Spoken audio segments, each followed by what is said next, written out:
Was insecure, yes, I was frightened to be myself. Seemed like a distant dream, lost in the crowd. I closed the curtains and I hit my hips and thighs in baggy jeans. But they said, love, don't fail if you're trying. I know in my heart I would succeed. When times get hard, you gotta keep on fighting. And all these battles, yes, they make the best of me. Cause I can rule like a queen, be a superhero. Hold my head high the further I go. I know I can love myself more than anyone else. I am fine and the world's got to know. Woman, I'm a woman, yeah. When this life is full of laughter and the lives are full of pain, I remember how the early days were darker, and so I stand up time and time again. And now I'm sure, oh yes, I'm certain, if I'm breaking down, well, it don't make me weak. Cause I learned how to stop the hurting by giving all my love right back to me. Oh, I can rule like a queen, be a superhero. Hold my head high the further I go. I know I can love myself more than anyone else. I am fine and the world's got to know. Good afternoon and welcome to Shatter Summit. We are so thrilled that you are here. I'm Stefanie Lingle Beasley, partner at Beasley McCusker Communications and co-founder of the Silicon Valley Women's Leadership Initiative. Today, you'll be part of an extraordinary event. We have leaders in venture, fintech, health tech, sustainable fashion, DE&I, ESG, and so much more. To tell you all about it is my business partner, Carolyn McCusker. Thank you, Stefanie. Our team at Beasley and McCusker and the Silicon Valley Women's Leadership Initiative is honored to partner with Shelly Kapoor Collins on today's landmark Shatter Summit.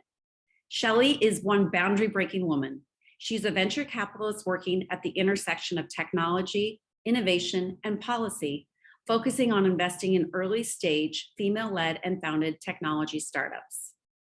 After founding and running her own companies, Shelly made the leap from entrepreneur to VC and founded the Shatter Fund to have a more significant impact on the emerging market of female entrepreneurs and enable female founders to become 100% participants in the innovation economy.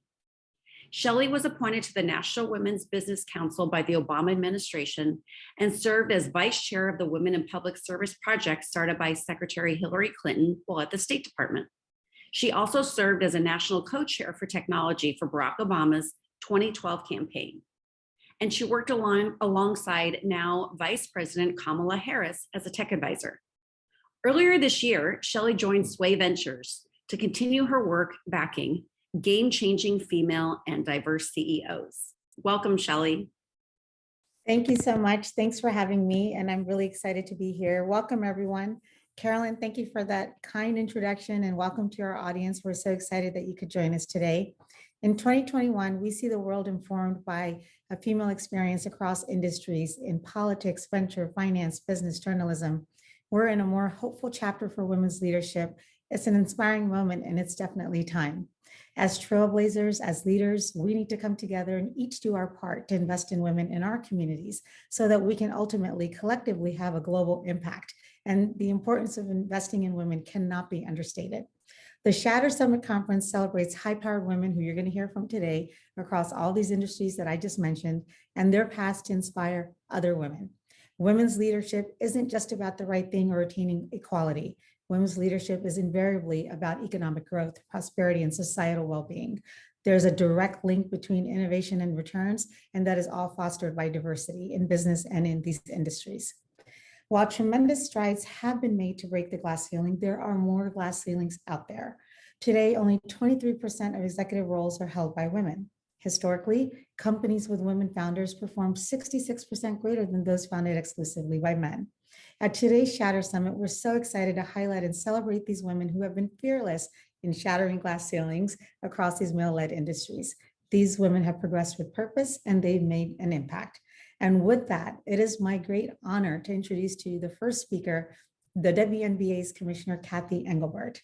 After becoming the first female CEO of Deloitte, Cathy joined us, and I'm going to, as the first ever commissioner of the Women's National Basketball Association, charged with bolstering visibility for the women's basketball and the WNBA players. While she was in this new role, Cathy had the ultimate challenge of doing this during a pandemic this could have anticipated, and yet she still continued forward and made sure that the players had a season. Cathy is a member of the boards of McDonald's Corporation, Royalty Pharma, and also serving as the first woman chair of the Center for Audit Quality Governing Board, and as a strong supporter of diversity and inclusion, the first woman of the Catalyst Board. Cathy was a founding member of the CEO Action for Diversity and Inclusion. She also served on the steering committee of the Fortune CEO Initiative and is a member of the Council on Foreign Relations. She's also vice chair of the Kennedy Center Corporate Fund Board. Cathy has been listed, rightfully so, as Fortune's most powerful women 4 years in a row, and she was also awarded the honor of 100's highest rated CEOs of Most Productive People magazine. Cathy has 2 children, which has earned her recognition as one of the Working Mother magazine's 50 most powerful moms. And Cathy still uses basketball as a stress reliever, sometimes even playing in her heels. Welcome, Cathy. We're so excited to have you. Thank you so much, Shelly. Hi, everyone. First, I want to say thank you for having me today, be part of this incredible lineup of speakers. I know it's been an incredibly difficult 20 months for so many of us, and I hope you're all staying healthy and safe. And I'm feeling a bit lighter this week because we just crowned a first-time champion. The Chicago Sky set the city on fire, and they really adopted this team finally, and they won the 2021 WNBA championship on Sunday night. So hopefully some of you caught that. And our season has come to a close with 0 canceled or rescheduled games due to COVID. A big shout out to the WNBA players for being the first fully vaccinated league. And that was all in the middle of the Delta variant, and so proud of them. And we had an incredible, this was our 25th season. The only women's professional sports league in the US to reach 25 years and actually double any other league. So that should tell you something about how hard this is. And we just had an amazing season, one of the best yet for viewership, social engagement, as well as on-court play. So I'm here today actually because I met Shelly at a Washington Mystics game earlier this season. So we hit it off, and really she's doing such amazing work. And at the WNBA, something we focus on a lot is aligning with values-driven companies. We've signed a bunch of those over the past year. People who want to uplift women and diverse women and women in sports. So kind of the positive power that I think, those of you very accomplished people on this call is just so powerful. And, I always go back to the statistic that I've been told that 80% of every consumer purchasing decision is made or influenced by a woman, which is pretty impressive. So, if I was leading a corporation, the question should be, why wouldn't you invest in women? Why wouldn't you support a league like ours of diverse women? Rather than what I usually get asked is, why would I? Like, it should be, why shouldn't I? So, and just some quick background on myself. After 33 years of a very blessed career at Deloitte, and I was coming to the end of my term as their CEO, I was thinking, like, what would I want to do next? And it actually took me a while to think through. So for those that might be transitioning or thinking of new jobs, roles, second acts, I did some soul searching, and it took me about 4 months to do that, by the way. And I wrote down 3 things. I'll never forget. I was on vacation with my daughter by a pool in Naples, Florida, and I wrote down 3 things that were important to me on what I wanted to do next. Something, different, something with a broad women's leadership platform, and something I had a passion for. And when this opportunity to be the commissioner of the WNBA came to me, I originally was like, no way, I'll do another corporate job. But a good friend kept telling me, this is the perfect role for you, Cathy. And I was involved in the Women's Initiative back in 1993 at Deloitte when our prior CEO, who was a man but had daughters, started that. And I just said, and going back even further, I'm one of 8 children. I have 5 brothers. grew up playing every sport possible, including basketball in the backyard alongside my siblings. Then I went on to play both college basketball and lacrosse at a small school in Pennsylvania, Lehigh University, but was fortunate to play for Naismith Hall of Fame Muffet McGraw, who went on to great success at Notre Dame. And then my father was drafted in 1957 by the Detroit Pistons in the NBA. So you might say I had some pretty good basketball DNA, but, I didn't realize it at the time. But when I was playing team sports, so much of my leadership skills, 35 years later, I credit as my time being an athlete, especially when I became the CEO of a 100,000 person firm and now commissioner of the WNBA. So, and I love the theme today, investing in women on a global scale. I want to talk a little bit about, Shelly asked me to talk a little about leadership that's been particularly relevant to me. And I call them my 5 truths. So here they go. I know this is very accomplished women and you're going to know all these things, but just to reiterate, especially if you're earlier in your career, number one has always worked for me, especially taking on different leadership roles over my 36 years or so. But one is get the small things right and the big things will come easier. There was a commencement speech a few years ago by Admiral Bill McRaven where he talked about being a Navy SEAL and what were the 10 lessons from being a Navy SEAL to change the world. Number one is my favorite. If you want to change the world, start by making your bed. And what that meant was get the small things right and the big things will come easier. And I always say when you're starting in a new role, becoming a new leader, my best advice is do a few small things of symbolic value to build trust. And then the harder things are going to get easier. And it has happened to me so many times. I mean, at the WNBA, I came in not knowing one owner, not one player, not one staff person, none of the media. And I visited each of our markets and listened to owners and teams and players and fans, referees, the whole ecosystem. And that was critical in building the trust to listen first. What were the small things that bothered them? By the way, most of them were small, especially talking to the fans who aren't shy about talking to you about what aggravates them. And this played a huge role. Then I could actually chip away at some of those small things. So when it came time to do a big collective bargaining agreement negotiation or to innovate around a second screen experience in the middle of the pandemic last summer, or have the players play in the middle of a racial crisis with our very diverse league of 80% women of color. So, mutual trust was built and therefore we were able to get some of the harder things done, like play in the middle of a pandemic. So that's number one. The second one is a basketball analogy. Sorry for this, but shoot when you are open. Take advantage of the opportunities that come your way. Shelly just threw out the stats about how few women are in executive leadership roles. And people say, how did you get to be a CEO, Cathy? And it was like raising my hand to lead a project or asking for a new role or building a capability that I didn't have or being courageous about a voice in a room. So I think it was Wayne Gretzky who said, you miss 100% of the shots you don't take. And I've seen it over and over again. Fear of failure is one of the biggest impediments to success. And I believe it or not, I was really shy when I first started out in my career. But as I gained experience, I became a lot more confident to again, raise my hand. So, the one thing I know is nobody's thinking about your career as much as you are. So, take those shots, raise your hand, and do something different out of your comfort zone. So that's number two. Number three is, I love this one.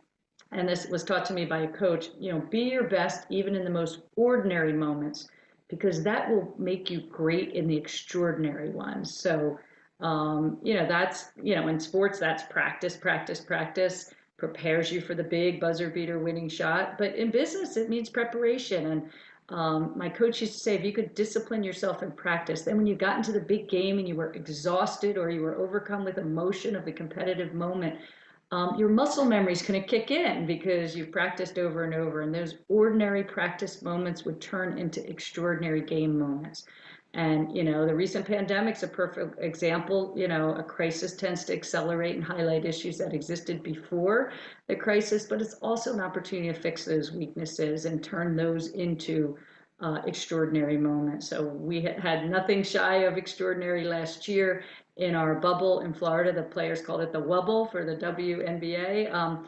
But, we probably, not to have a season for us was existential for a league of our size and scale. So the ordinary moments of preparation that led to this bubble, no player COVID plus positive cases during the season, amazing elevation of the social justice platform of these amazing WNBA players, honoring Say Her Name, female victims of police brutality, standing for their values, again, amidst a heavy burden of emotion, not just the pandemic, but racial crisis, and then being thrown in the middle of a political battle in Georgia. So just so proud of the players. And then, fourth is everyone's responsibility, and you see this time and time again around the integrity of being a leader, is choose the harder right, not the easier wrong. I mean, culture, as you all know, starts at the top.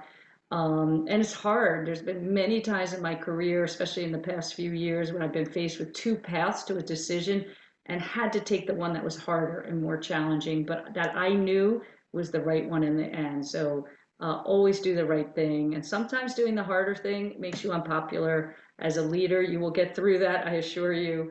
And sometimes it leads to inspiring things. So a real quick story. I was about a month into my CEO tenure back in 2015, seems like ages ago. And I was asked to be on Meet the Press on Mother's Day. And as Shelly said, I had two kids. So I said, oh, this is kind of cool. I'm a new CEO. They want me to go on Meet the Press. And the first question Chuck Todd asked me was about our maternity leave policy. And I mumbled something not so inspiring or progressive. I had taken two of them. You would think I would be better. But, I left the studio and immediately called my head of talent and said, we need something more bold. And he said, perfect timing. Our team had already been putting together something. And so he went off to work. I became very busy with all the strategic challenges a CEO would face in their first year. And a year later, it was Mother's Day again. And no, I wasn't on TV this time, but I called our head of talent and said, Mike, where's our bold family leave policy? And Mike said, oh, you know what? We evaluated that. We had a spreadsheet, the cost, and whether it was possible for such a large workforce to operationalize such a bold policy. And we rejected the plan, the operating committee and the talent council. And I was pretty exasperated, send it to me, send me the Excel spreadsheet.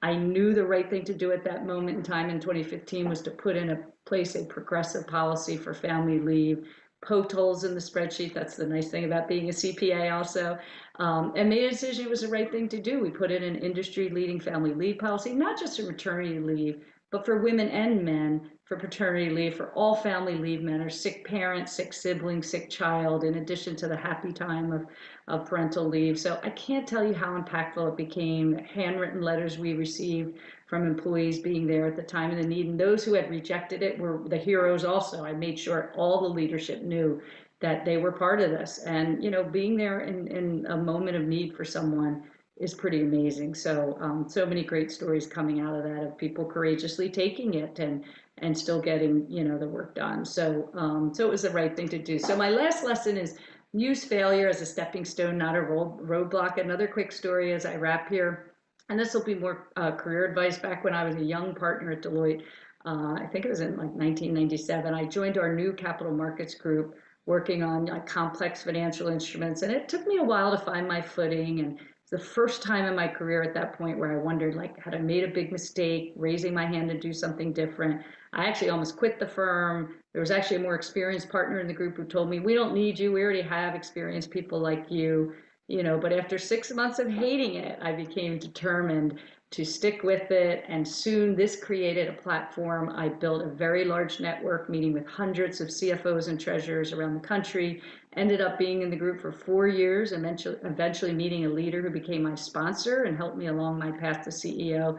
So look, I initially felt like such a failure, but it turned out to be this great platform for me. So again, you never know what your failures will turn into. And I'm sure you all have great stories about making failure as a stepping stone rather than a roadblock to success. So just to wrap, small things, get them done right, and the big things come easier. Shoot when you're open, be your best in the ordinary moments, and then you'll be great in the extraordinary ones.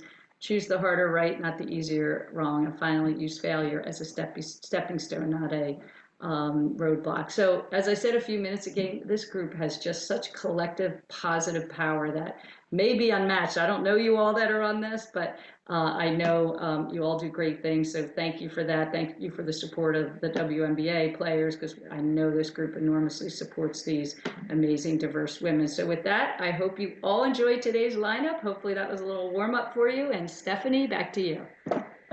Thank you so much, Cathy. What inspiring words and what terrific lessons. And we are excited with the prospect of the next panel. We've got a health tech panel with some of the most interesting women you'll ever meet.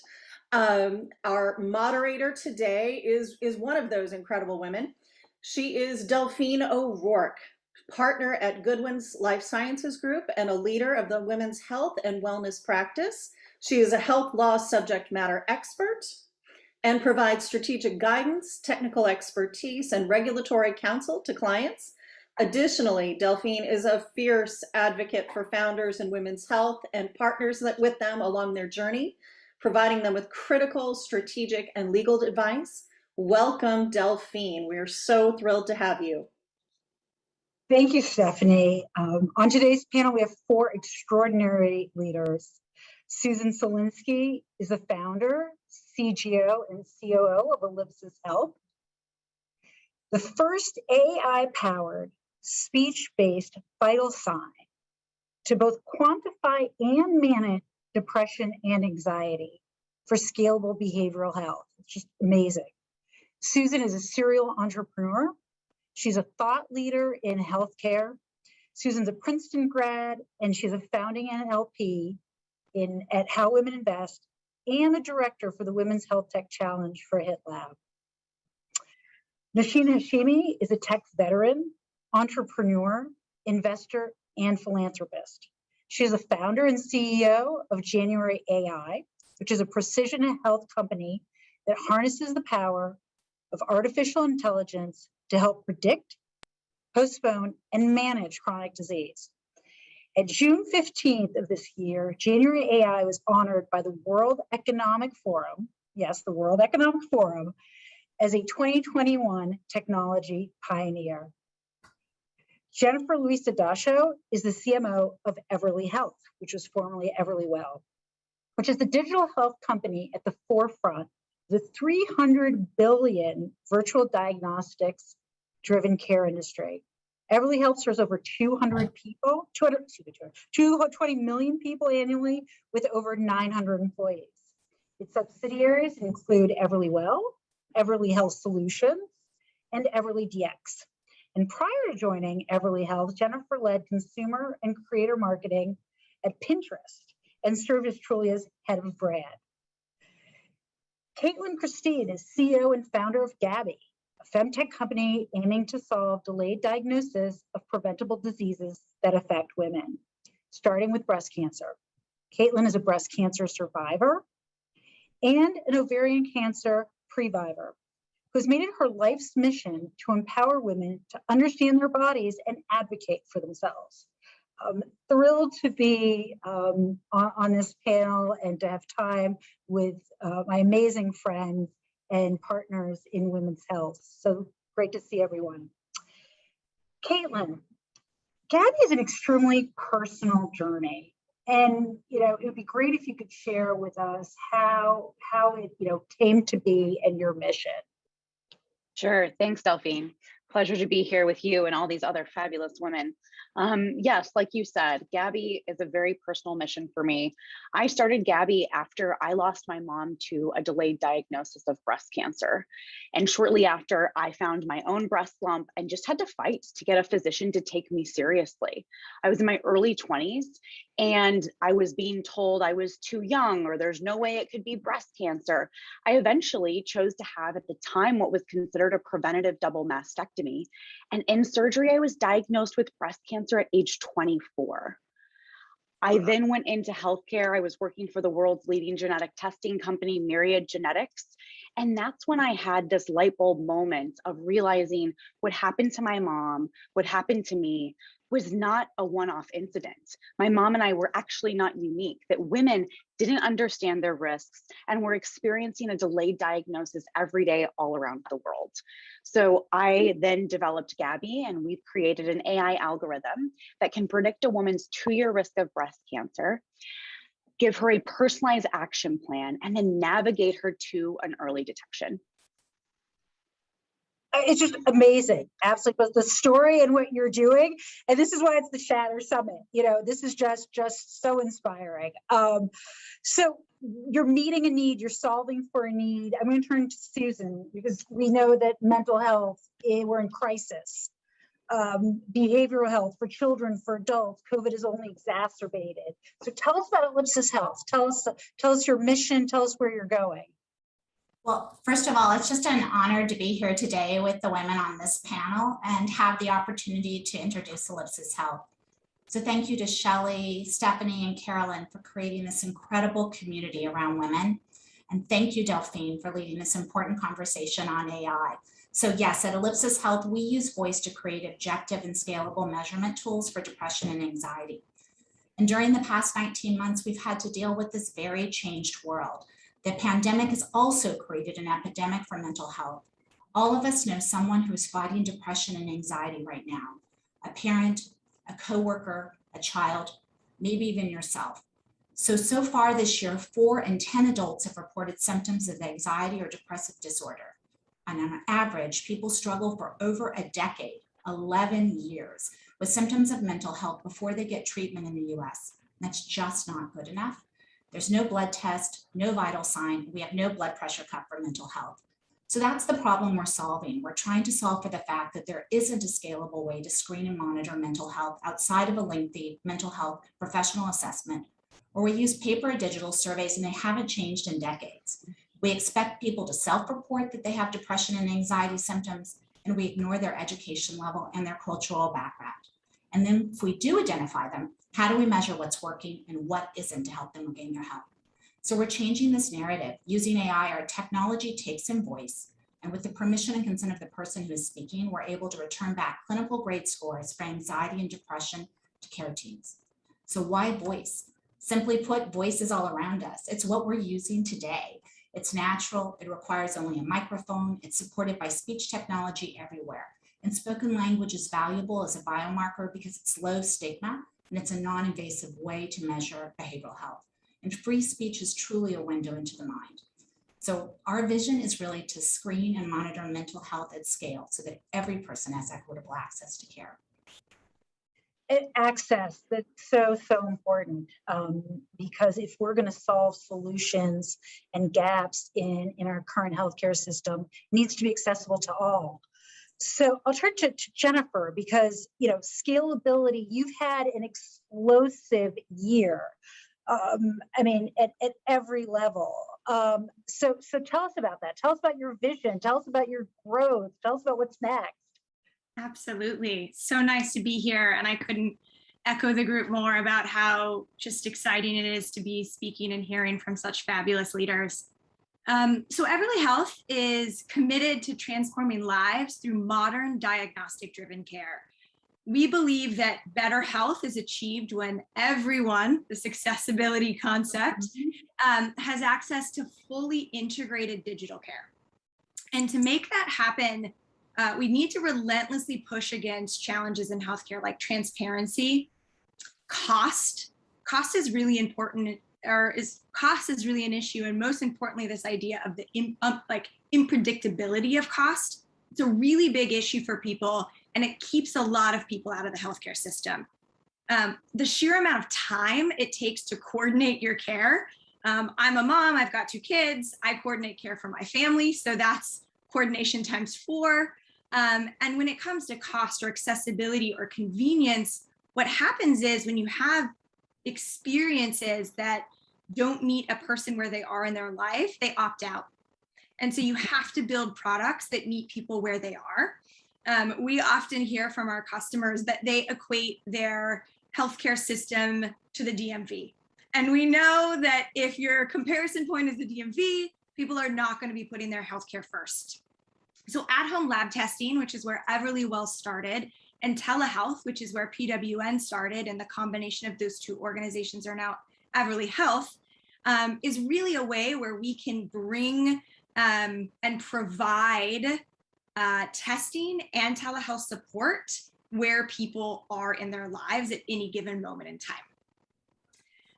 It's also really important that information, I know both panelists so far have spoke about the lack of information and understanding that we have about healthcare or options.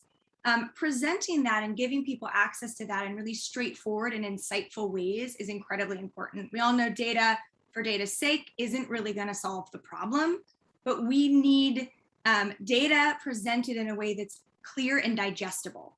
This is the reason why we've leaned into our digital health platform, which provides your healthcare data in a really easy to understand and digestible way.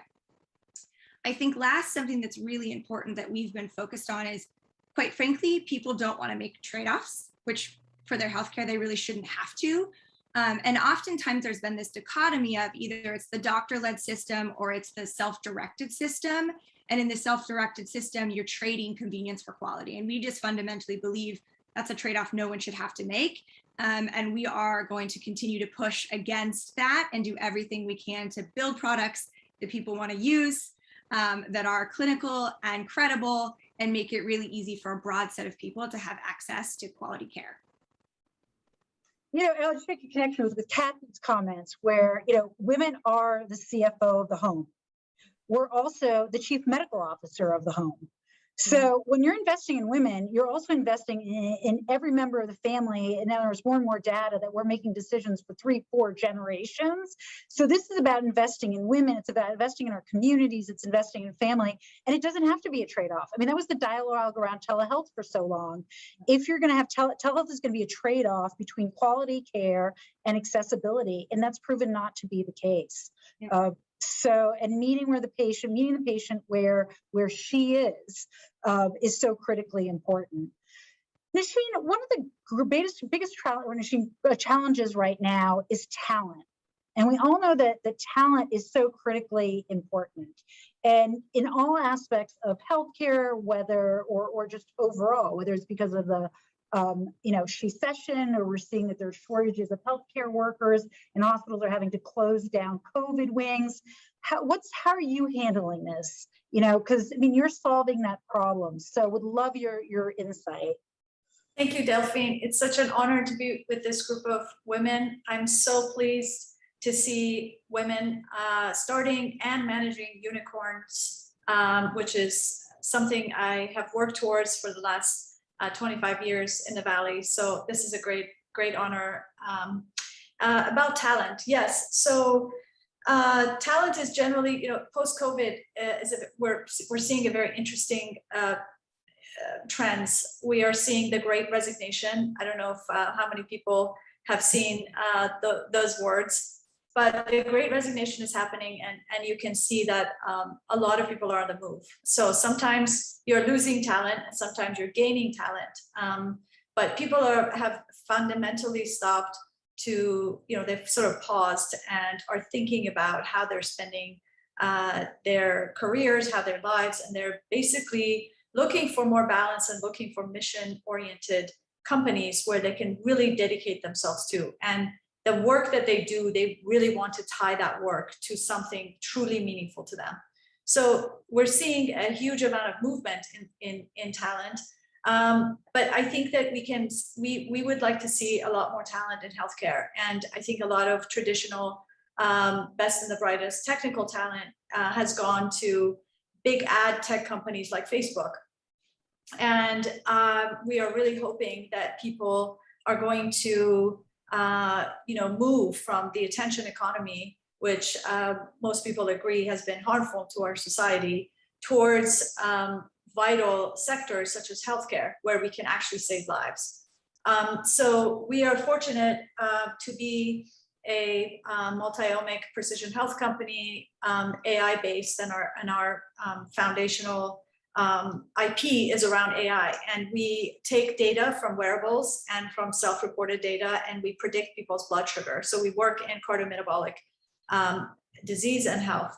And so fortunately for us, because we are mission oriented, and because there are 122 million Americans today who have diabetes or prediabetes, so 34 million people have diabetes today. By the way, 22% of them are not diagnosed. So I am obsessed with prevention, and as other panelists have said, allow people to have data about themselves to know themselves deeply and to self-advocate. There are also 88 million people with prediabetes in this country, and of those, 84% don't know that they have prediabetes. So 122 million people in this country are on a very serious disease spectrum, where if they continue to develop comorbidities and have other complications that are life-threatening, and yet they don't know about it. So, and this is after all the money that we spent. So we spend about $650 billion just on diabetes and cardiovascular disease in the US every year. So essentially the prize is huge, which is human life, as well as saving a huge amount of money, and obviously avoiding a lot of suffering that comes from disease and comorbidities. And we're really hoping that a lot of talent shifts from ad tech into health tech in a big way. And the way we attract talent is really mission oriented. Because of our mission, people come to us. Also, a lot of people come to us because they have diabetes. Two reasons. And if you're looking for a mission, investing in women's health, investing in the future, investing in our children's health, that's I don't have to sell it, right? I mean that we're trying to shift from a sick healthcare system that treats the sick to a system that prevents disease for the healthy. And you are all amazing trailblazers. You are all thought leaders. And I'm inspired and have great confidence in the future of our healthcare system, listening to the work that you're doing. So thank you to just, for bringing together and sharing what you're doing, what your companies are doing to really move the needle on women's health and how you're using AI to do so. So thanks so much. Thank you, Delphine. It's a pleasure to have you today. And thank you to all of you trailblazers in healthcare. That was awesome. Next up, our guests will focus on the importance of funding female and diverse founders through venture capital. Here to moderate is an award-winning anchor and reporter, Ali Velshi. Ali brings his sharp analysis and point of view to the morning show Velshi, airing on Saturdays and Sundays on MSNBC. Before joining NBC News and MSNBC in 2016, Ali hosted Ali Velshi on Target, a nightly primetime show on Al Jazeera America. Before that, he served as CNN's chief business correspondent, anchor of CNN's International World Business Today, and host of CNN's weekly business roundtable, Your Money. Ali also co-hosted CNN's morning show, American Morning. Welcome, Ali. Well, it's my great pleasure to be here at Shatter Summit, celebrating women at the top of their game in a variety of fields. And I'm excited to be speaking with two boundary-breaking venture capitalists who are champions for female and diverse founders. Shelly Kapoor Collins is a venture capitalist working at the intersection of technology, innovation, and policy, with a focus on investing in early-stage female-led and founded technology startups in e-commerce. After founding and running her own company, Shelly made the leap from entrepreneur to VC to have a greater impact on the emerging market of female entrepreneurs and to enable female entrepreneurs to become 100% participants in the innovation economy. Shelly was appointed to the National Women's Business Council, the NWBC, by the Obama administration, and she served as the vice chair of the Women in Public Service Project, started by Secretary Hillary Clinton while she was at the State Department. Shelly also served as a national co-chair for technology for Barack Obama's 2012 campaign and worked alongside now VP Kamala Harris as a tech advisor. Shelly was named to the Forbes 40 Women to Watch Over 40 list in 2015 and one of the top 20 influential Indian women by the Economic Times of India. Earlier this year, Shelly joined San Francisco-based Sway Ventures, where she's continuing her venture investing, identifying founders through a DE&I lens. She holds an MS and a BS in Management Information Systems from the University of Maryland. Also joining us, Jessie Draper, a mother of 3 boys, founding partner of Halogen Ventures, as well as the creator and host of the Emmy-nominated television series, The Valley Girl Show. Draper is a 4th-generation venture capitalist focused on early-stage investing in consumer technology companies led by female and co-ed teams. Among her 65 portfolio companies are ones that you know, like the Skim, Glam Squad, Carbon 38, Hop Skip Drive, the Flex Company, Squad, which was acquired by Twitter, Eloquy, which was sold to Walmart, and This Is L, which was sold to P&G. Selected as one of the top 10 early stage female investors by Business Insider, Jessie was also listed by Marie Claire magazine as one of the 50 most connected women in America. She sits on the board of directors of Trust and Will, Blue Fever, Carbon 38, Prima Donna, creator of the Nailbot, and the nonprofit board BizWorld and Project Glimmer. In the fall of 2020, Jessie penned an opinion piece titled "Investing in Women is Not an Effing Charity," outlining the fact that investing in women is a $3 trillion opportunity. And that's the main part of this discussion. This isn't about doing good. Might be, you might feel good about it, but it's actually real business. So Jessie, let me just start with you. Perspectives on investing now through the lens which you see investing and through what you focused on. Yeah, perspectives. I mean, thank you for the kind introduction. And in terms of perspectives I see now, you know, I've been investing in women for quite a few years now, about 10 years. And I have seen, you know, as you mentioned, I've had quite a few exits. It's an enormous opportunity. Women raise half as much capital. They double the return in a year less time. And that's what a lot of the data is currently showing. I have seen that firsthand. And also, I think as illustrated through the pandemic, we have over 70 companies. And I always like to say we have 3 male CEOs and 70 companies. So we don't discriminate. But through the pandemic, I think it was the best example of this within our portfolio. We would see these incredible women who I got all on a Zoom call with, you know, 50 plus of them, and just wanted to make sure everything was okay in those first couple of weeks of the lockdown. And if nothing, women have 10 backup plans, and they were all way ahead of me, you know, saying, we're doing this, we're transferring our entire business online, we're launching new products, like we figured out how to manufacture here. And where I thought I was sort of giving them a warning, we need to figure out what to do, they were all so ahead of me. And so I think, you know, I mean, the evidence is very clear that investing in women is an enormous opportunity, but also we need men. It's a balance. Which we haven't had, Shelly, for a long time. I mean, if one agrees with the idea that there should be balance, there's remarkable imbalance, but it plays out in different ways. It's not just an imbalance in the number of women-led companies there are or women-founded companies there are, but it's in the way they get funded.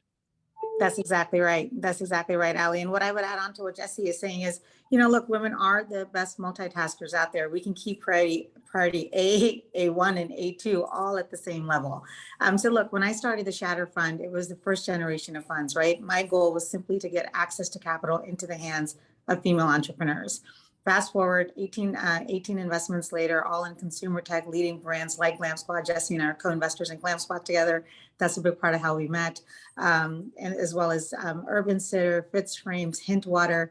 And it's clear to me that really, you know, women are the innovators. They just need a seat at the table. They don't have to be lucky to have a seat at the table. They belong here. And with that, I'll throw out some numbers. Look, by 2030, women in the US alone will control 30 trillion in assets. They will manage 30 trillion in assets. By the year 2028, women globally will be controlling 75% of discretionary spending. We are the number one consumers. We are the number one decision makers in our households. And so how come we are not the ones that are designing the solutions for us? So that is why it was so critical that female entrepreneurs have access to capital, to networks, to markets, and then that way they can be 100% participants in the innovation economy. So Jessie, how do we navigate around the fact that we, society, somewhat male-dominated society, probably needs to change some things because we need to change some things, right? The last few years have been about realizing power dynamics and structures that have been unfair, but that's a completely separate discussion than what you as a fourth generation investor understand to be possible missed opportunity here. Your whole opinion piece about this is not an effing charity is that you're just missing something. You're missing out on all that stuff that Shelly was talking about. How do we break that logjam? I love this question. Yes, we're missing out. I mean, everyone is missing out by not investing in the next female leaders, the next female billionaires. We need that to, one, change the gender equality dynamic economically. The data is also there that if you invest in women, they sell their company for $1 billion. For example, Cindy Eckert, who created the first female Viagra and sold it to Viagra and sold it to Valiant Pharmaceuticals. She is now investing all of that back into the female ecosystem. And that is shown to be what happens. But in terms of how we break this, there's a few problems. One, women aren't getting enough funding at the earliest stages, and that's really, really important. And in order to fix that, we need more emerging managers programs, more funding going to emerging managers programs currently with the regular fund of funds and pension funds, et cetera. Those, they have actually said, we need to get to know you for 5 to 10 years. And I always respond with, okay, well, in 5 to 10 years, I'm not going to need you. I'm not going to be an emerging manager anymore. But there's something broken there at the bottom and then also at the top. So Shelly and I came together because we both invest in women, and all of the women run funds and diversity and inclusion oriented funds have really band together because there's not enough capital going into this sector at all. But also recently what I've realized is as our funds get bigger and bigger, I have to go to larger pools of capital. There are about 20 advisors at the top. And I'm sure by saying this, I'm alienating many investors in my next fund. But there are about 20 advisors who manage the majority of the capital and endowments in the world. 20 advisors. And these advisors are the least connected individuals in the world. And so if we're an emerging manager and you're saying, at some big pension fund endowment, what have you, oh, you need an introduction and you need an introduction to one of these 20 advisors, you need to be accessible. So access to capital is a huge problem. Like at Halogen, we're really saying, you can find us through our website. I'm super accessible on Instagram, Twitter. We take pitches everywhere. You're in a position as an investor, you have to be accessible. And I understand there's this sort of chicken and egg and like you sit on a pile of gold, you have to kind of like stay away from certain people or whatever it is. But I have this theory that's half baked. So I've decided to tell you about it today at the Shatter Summit, that if we blow up the advisors and say, if you manage more than $2 billion of capital, you definitely have more than enough money to hire someone in-house that will create diversity of thought. You'll literally throw a bomb into billions of dollars of capital, and that will be more diversity of thought, diversity of investment, diversity of theses. Like there's so many different places that money will go. But when you're just depending on those 20 advisors, they say, I only want to invest in Sequoia. I only want to invest in these funds where the money has been going for the last 30, 40 years. And that is, I think that's wrong. So those are a couple of the things that need to change. Let's talk about that, Shelly. Diversity of thought. It's not something everybody's looking for. If you take Jessie, what she's told us, and you've got these 20 or so advisors in the world, and probably the next 200 below them, people invest in what they know, what's worked, what's gone on. We're in this moment where relatively smart, even relatively not smart investors can probably get a fairly good return now from throwing their money wherever they throw them. How do you break people out, Shelly, from this habit that they have of the club they know, the people they went to school with, the people they play on sports teams with, whatever it is, and just say there's a whole nother world out there that involves diversity and involves women, but they're not at the same tables. How do you break that? So 2 things, Ali. I recently wrote a paper on male allyship. And, women, as much as we are now, getting access to capital as entrepreneurs and as investment partners like Jessie and I, who are writing those checks and making investment decisions, it is still clear that men and women need to work together to bring more women into venture capital, into investment decision-making roles. So I'll give you one example. I joined Sway Ventures earlier this year. I've known the COO, Greg White, for the last few years. We've co-invested together. We had philanthropic interests together. And when it came time for them to expand their their DEI focus. And, he reached out to me and he said, look, Shelly, we'd love for you to come over and do what you're doing at Shatter, but on a larger scale and lead our early stage investing for retail and brands. That made perfect sense to me because that is where women naturally fit and where they are able to, start companies, have less capital requirements up front.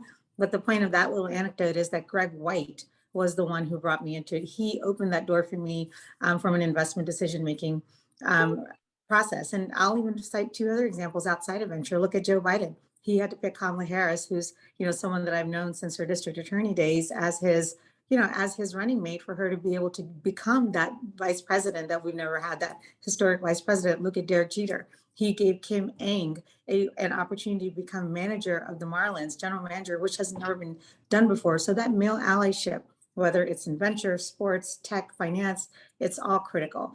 The other part of it is that, what you're referring to where men give to each other, they raise from each other, people they look like, that's called homophily, right? The phenomenon is called homophily. And if you go back to the roots of venture capital and all these companies, these storied VC firms that were started, they were started by men who gave to each other, they raised from each other. And then there was no room for people like me that look like me, or maybe Jesse, women entrepreneurs that could come into that world. So my path into venture was definitely not linear. I started off as a programmer, corporate techie, political techie, and then made it into venture. And all along I'd been angel investing, but that's not deliberate. And we need to be more deliberate about getting those emerging managers that look like me and Jesse, because there's a direct correlation between diversity and innovation, which leads to greater returns for investors. And we can't miss out on that. I think that's great. The concept of being deliberate and of male allyship, I think, is really important. Something that men don't necessarily hear enough about or read enough about or learn. What's my role here? How do I help? I get it that there's a log jam, there's a problem. What can I do to help solve it? Jesse, let's talk about red flags. Let's talk about things you have to watch out for as you advance in this effort to fund more companies that are led and founded by women. I think red flags, like I think it's similar to any entrepreneur that you're looking at, male or female. There's things that turn me off, and things like con artists or someone claiming that they're doing 5 million in revenue who has no revenue. I think there's things like that, but also when I set out to start Halogen, I always was very focused on the idea of being able to pivot and being a coachable founder, because who knows, you may end up in the middle of an international pandemic and have to completely change your entire manufacturing situation or move your entire business online. And so I really stuck with that every time, where I would always throw a curveball in terms of what I was asking the founders. I mean, ultimately we look for a really unique proprietary product that's defensible in some way, some sort of traction, be that $1 million in revenue, 100,000 users, or if they're pre-product, some sort of data, like show me this is an opportunity. How can you show me this is an opportunity? And then, most importantly, it's the founders. Why are you the best person to lead this team? Why is your team the best? And, talk to me about that. And I really spend as much time as I possibly can with the founders. But I always focused on this idea of openness, coachability, understanding that it's not a straight line when you're building a business. And I want to know that if your bank account is empty, you're going to still figure out a way to de-risk my check and make sure that we get there and find some outcome. So those are a couple of the things I think about. But in terms of red flags, I know Shelly and I have really bonded over this particular investment, because you as an investor, I think people don't talk about in VC, like I do 20 to 30 deals per portfolio. So I assume a certain percentage is going to go under. In early stage VC, this is the riskiest asset class. You have to take that into account. So Shelly and I recently had a deal go under, Glam Squad, but actually it didn't have to go under. The problem was, and this is the second time this has happened to me. It also happened with Sugarfina, both very, very well-known brands. And as small emerging managers, it's very difficult to make your way and protect yourself with the right terms and rights, because you eventually get wiped out by these billion-dollar funds. All of the billion-dollar funds that you have heard of that, you can walk up and down Sand Hill Road in Silicon Valley, they are notorious for just wiping the cap table if they're bored of the investment. And because they write the larger checks, they get the board seat. And so Shelly and I were in a situation with Glam Squad where they completely wiped the cap table.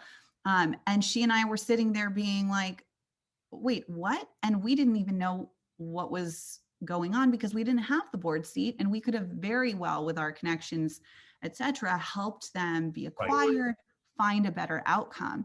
And so, I think red flags now going into these situations. I mean, Shelly, I'd be curious what you think. But I mean, do you want to continue this story? Thanks, Jessie. I like Jessie said, we totally bonded on this, and we bonded on this because, look, we both expect that, a portion of our investments will go under. That's the nature of venture capital, of investing. But with our number one duty being to our, fiduciary duty being to our investors, if something doesn't have to go under, we're going to do everything we can to help that company. I know Jessie and I both made introductions to the CEO and management of Glam Squad, tried to get them what they needed so that they could survive. But Jessie, I would say that we were rebuffed most of the time because, we were rebuffed. Because we're the small men on the totem pole. I was going to say that's about relative size and power. So what do we have to do? Do you have to be bigger and more powerful, or do these structures need to change so that voices like yours are not snuffed out? What I would say to that, and Jessie, add on to this what you think. What I would say is that, even if you're not the largest investor, you're the smallest investor, act like you're the largest one, operate that way. Even if you don't have a board seat, Jessie and I don't have board seats on Glam Squad. So when I wasn't hearing back from the CEO, and by the way, the management changed completely out of the blue. And that new CEO, when I reached out and I wasn't getting an answer and there was no transparency, I went to a member of the board. I went and I tracked them down and I said, look, I need answers because, again, our number one duty is to our investors. And I need to look my investors in the eye and say, hey, we did everything we could. And you know what? We didn't get the response we needed. So I guess the lesson learned would be that, don't take transparency, lack of transparency as an answer. Push for information, operate like you're the largest, investor, just like the others, and do what you can. Yeah. And protect yourself in the beginning. I think you put it in the terms in the beginning that, you have those rights to protect your shares, and that, if a certain situation came, they would do everything in their power to sell the company and create an outcome for everyone. That was not done. And often what will happen is a founder will get exhausted. It's been a long time. They'll lean on a lender, and then the lender is sort of in charge and will just say, okay, well, I want the company. And, if you don't abide by these rules, I will take over the company. And that's essentially what happened, amongst other things.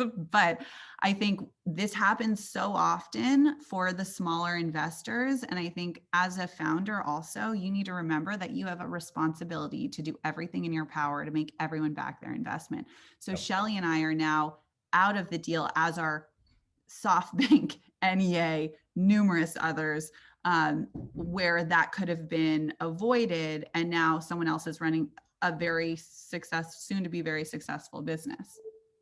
We're out of time. This is a great conversation. And I love the fact that you were so specific about it, because these things can be a little bit squishy when talking about, how to be your best self. There are some really good specific examples, and the transparency that you bring to the conversation is really great. I wish you both continued success. My apologies to those of you watching this. We've been trying for a long time to figure out where that beeping is coming from. It does not appear to be any of us, but there's a gremlin in here somewhere. But what a great conversation. Shelly and Jessie, thank you for letting me be a part of it. And to those of you who are watching this, please enjoy the rest of Shatter. Thank you. Thank you, Ali. Thanks for being here. Jessie, thank you so much, guys. Thank you so much, Ali, Shelly, Jessie. We could have listened to you for so much longer than we have time for. Right now, I would like to introduce a subject that could not be more timely right now. How many of us have heard about the problem with the global supply chain? Here in a fireside chat, we have one of the world's top experts in global supply chain, Jenifer Beasley, CEO of Interos. She will be in conversation with the executive editor of global technology for Bloomberg, Tom Giles. Tom was previously the managing editor of US Company News and team leader for US Technology. He was also the editor of BusinessWeek.com's technology channel. And before joining BusinessWeek.com in 2005, Tom was deputy technology team leader at Bloomberg News, where he spent more than 8 years with stints in New York, London, and San Francisco. He holds a master's degree in international affairs from Columbia and a BA in politics from Princeton. Tom also serves on the board of the American Leadership Forum of Silicon Valley. Welcome, Tom. Thank you, Stefanie. It's great to be here at the Shatter Summit, and it's my pleasure to introduce to you Jenifer Beasley. Jenifer is the founder and CEO of Interos, which is a company that uses AI and machine learning in particular to root out hidden risks in the global supply chain. With more than 2 decades of background experience in this area, Jenifer is often called on to share her expertise with professional organizations, congressional committees, including the Congressional Cybersecurity Caucus, the Homeland Security Governmental Affairs Committee, and the U.S.-China Economic Security Review Commission. As Stefanie pointed out, this could not be a better time to talk about this monumental disruption that we are all experiencing in the global supply chain. Jenifer, you are so uniquely positioned to talk about this. I want to delve right into the technology that you specialize. You ingest 85,000 data sources, monitoring ripple effects of 225 million events around the globe at any minute, cutting across 15 million suppliers. You're gathering all of this data, and given where we are in the supply chain crisis, I'd like you to take us back to early 2020, before most of us saw this coming. What were some of the indicators? What was the canary in the coal mine that you started to pick up on that something was about to go really wrong? Sure, Tom, thanks. First, thrilled to be here. Great topic. And as you mentioned, from investing in women, and as you mentioned, supply chain, I think 2 real things came to us very, very quickly back in that February, March timeframe of 2020. The first is that folks were missing their shipments, right? That was the easy one to catch, is that so much of our economy, especially when you think about technology, comes out of Southeast Asia, and it just wasn't being shipped. And I think one of the biggest things we saw was Apple announce that they were going to miss their earnings. The second is that my company, Interos, we saw an uptick of inbound requests of over 500% between March and April without doing any marketing on the topic. And I think between those 2 things, we knew that big changes were about to happen. Why did so many of us not see this coming? What was it about this? What is it about the way we are structuring ourselves within companies, within businesses, that made it so hard to foresee this? Well, so it's kind of interesting. Interos is 17 years old. So this is not something we just thought up in the last 12, 24, 36 months. I have been at this as the CEO and founder for 17 years and in this industry for well over 20.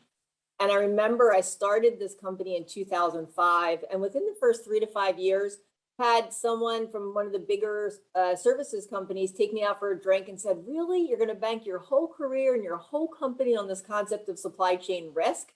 And I said, absolutely. And I think that was really a great, kind of a lead into the fact that folks weren't thinking about this. And if you look at how organizations, the world's largest companies, looked at their supply chain, it was kind of dirty. It was warehousing and trucks, and it was lower in the corporate conversations and the corporate hierarchy for sure. And so what we're seeing now is that because of what's happened the last year and a half and the elevation of the discussion and how personalized the concept of supply chain became, now you have CEOs that it's literally on their desk to report on it. And you have boards that are asking the CEOs and the C-suite up to twice a month. So 24 times a year, companies are now talking about the problem of the global supply chain. And I think it really was an awakening, a unique situation in that the last year and a half, there is every country and every company in the world got educated. They are only as strong as their weakest link, if you will. And it all comes back to the supply chain. It reminds me of the way we were talking about cybersecurity 5-10 years ago. It was an afterthought at that point. And then since then, you've seen where boards have to have somebody who has expertise in this area. You have to have at the C-suite level, someone who's thinking about these things. And it sounds like that's the kind of sea change that we're in the midst of right now. Absolutely. And it was actually, I think that's a great parallel and very much how I modeled Interos. When we really saw the uptick before the pandemic, before 2020, when we first moved from services to technology, it was very much riding the shirt tails of cyber. Our first customer was the chief information security officer because cyber taught the world. It wasn't who you were connected to, who you knew you were doing business with. It was everybody they were connected to. And the true importance of continuous monitoring. And Tom, when I saw the sea changes happening around cyber and the fact, to your point, it was becoming institutionalized, then that is really when we moved and started investing in the company and moved it from services to technology and really never looked back. Now, given your perspective and all these data points that you're able to analyze at any given point, how much worse, look into your crystal ball, how much worse is it going to get? And how long is this going to endure? Yeah, I think that's the magic question. And right now, especially with us all running up into the holidays, everyone wants to make sure that they have toys under the tree. People want to buy new cars. There's a lot of things happening right now around the world. And, I think the thing to remember is that if we unpack what the supply chain is, it's really a lot of people and process, and it really just needs to smooth out. The last year and a half, you had an unprecedented surge of ordering of product in the supply chain away from services. So think about how popular Amazon is and how we're all ordering food from home. The surge of product in the supply chain is absolutely unprecedented. So that needs to level off. We also have to see services come back, which will employ more people to help level off the labor. And so some of this is going to take time. I've heard the street talk about 1.5 to 2 years. I think that's probably right. And there's a lot of things that are going to happen over that 1.5 to 2 years, but it's got to be a bit natural, if that makes sense, Tom, in that a couple things. One, whatever's happened over the last 1.5 years, we have to assume it's going to continue as far as this is the new life and the new way to do business. And at the same time, we as businesses in a global economy cannot absorb or withstand the consistent shocks to our system. And so as we go through the next 1.5 years, really making sure that we are investing in the right places to help that natural smoothing to occur is really where the leadership needs to focus on. I think it's really tempting to look at this as we use the phrase black swan event. This is, a once in a, you name it, number of decades kind of thing. Well, what is your advice to business leaders who might be looking at this and going, oh, thank goodness, everything's going to go back to normal in a couple of years. And thank goodness we can put that whole pandemic thing behind us. Well, I think be the new normal. I was going to say, I think the assumption should be this is the new normal. And, we've put out blogs and white papers on the black swan is dead. The pandemic really wasn't a black swan. If we were paying attention to it, if our supply chains 1.5 years ago were not managed on Excel spreadsheets, if we weren't reliant on once a year surveys back in 1.5 years ago, everybody would have seen this one coming, or at least been given some tips and cues to get ahead of what ultimately happened the last 1.5 years. And so I think that now is the time to assume this is the new normal, and also assume that our businesses cannot take the shocks to our system that we've been experiencing. And so how do we leverage investment in people, processes, and technology to take advantage of what is available today so that we can make the world a better place, so that we can be competitive in this global economy, And ultimately, we really have to think about how the supply chain is being played out in the court of public opinion, right? So you have consumers making decisions over what businesses that they are going to buy from based on the transparency of the supply chain of sneakers on a website, or where does my food come from? And so we should assume that this is the new normal. And so investing in those people, processes, and technology is the only way to really win in the end. I want to talk a little bit about your fundraising. You've just come off a big event. You raised 100 million earlier this year, and you've surpassed that $1 billion valuation. You had just had a fundraising event right before the pandemic, and I think one the year before that. So you've had quite a few. In the previous session, we had a lot of conversation around the challenges that female-led businesses and founders encounter when it comes to getting venture capitalists to buy into their story. You seem like an exception to that, given the math around how many female-led, female-founded companies have reached that status. I'd love to hear more about your experience in fundraising. And was there ever a time where you felt like you were encountering pushback that a male founder probably wouldn't have?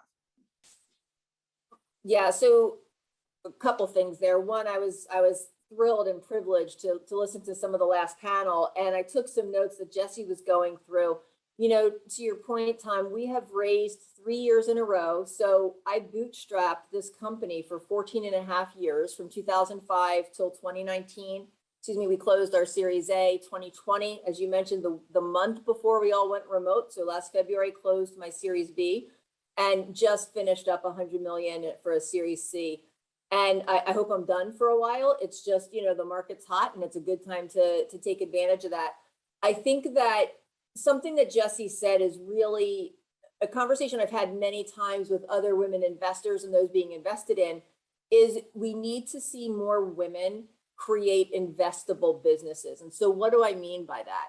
I mean that the total addressable market is large enough that folks want to bring money to invest in it to see you achieve those goals.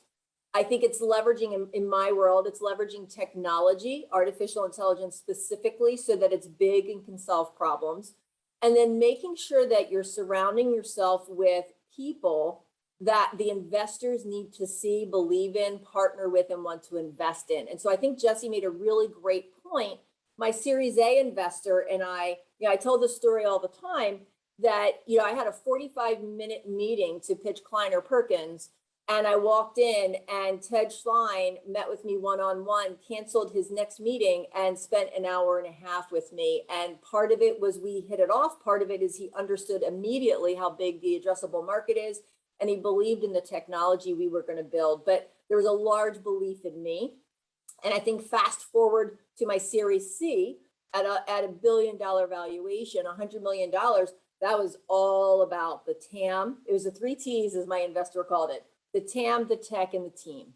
And so the investors need to feel confident that you will protect their investment and that you're going to be there in the long run. I do think that my story, it being a bit unique in the fact that we bootstrapped for 14 and a half months, also lent itself to the belief that we had the fortitude and the stick-with-itness, if that's a word, to see this to the end.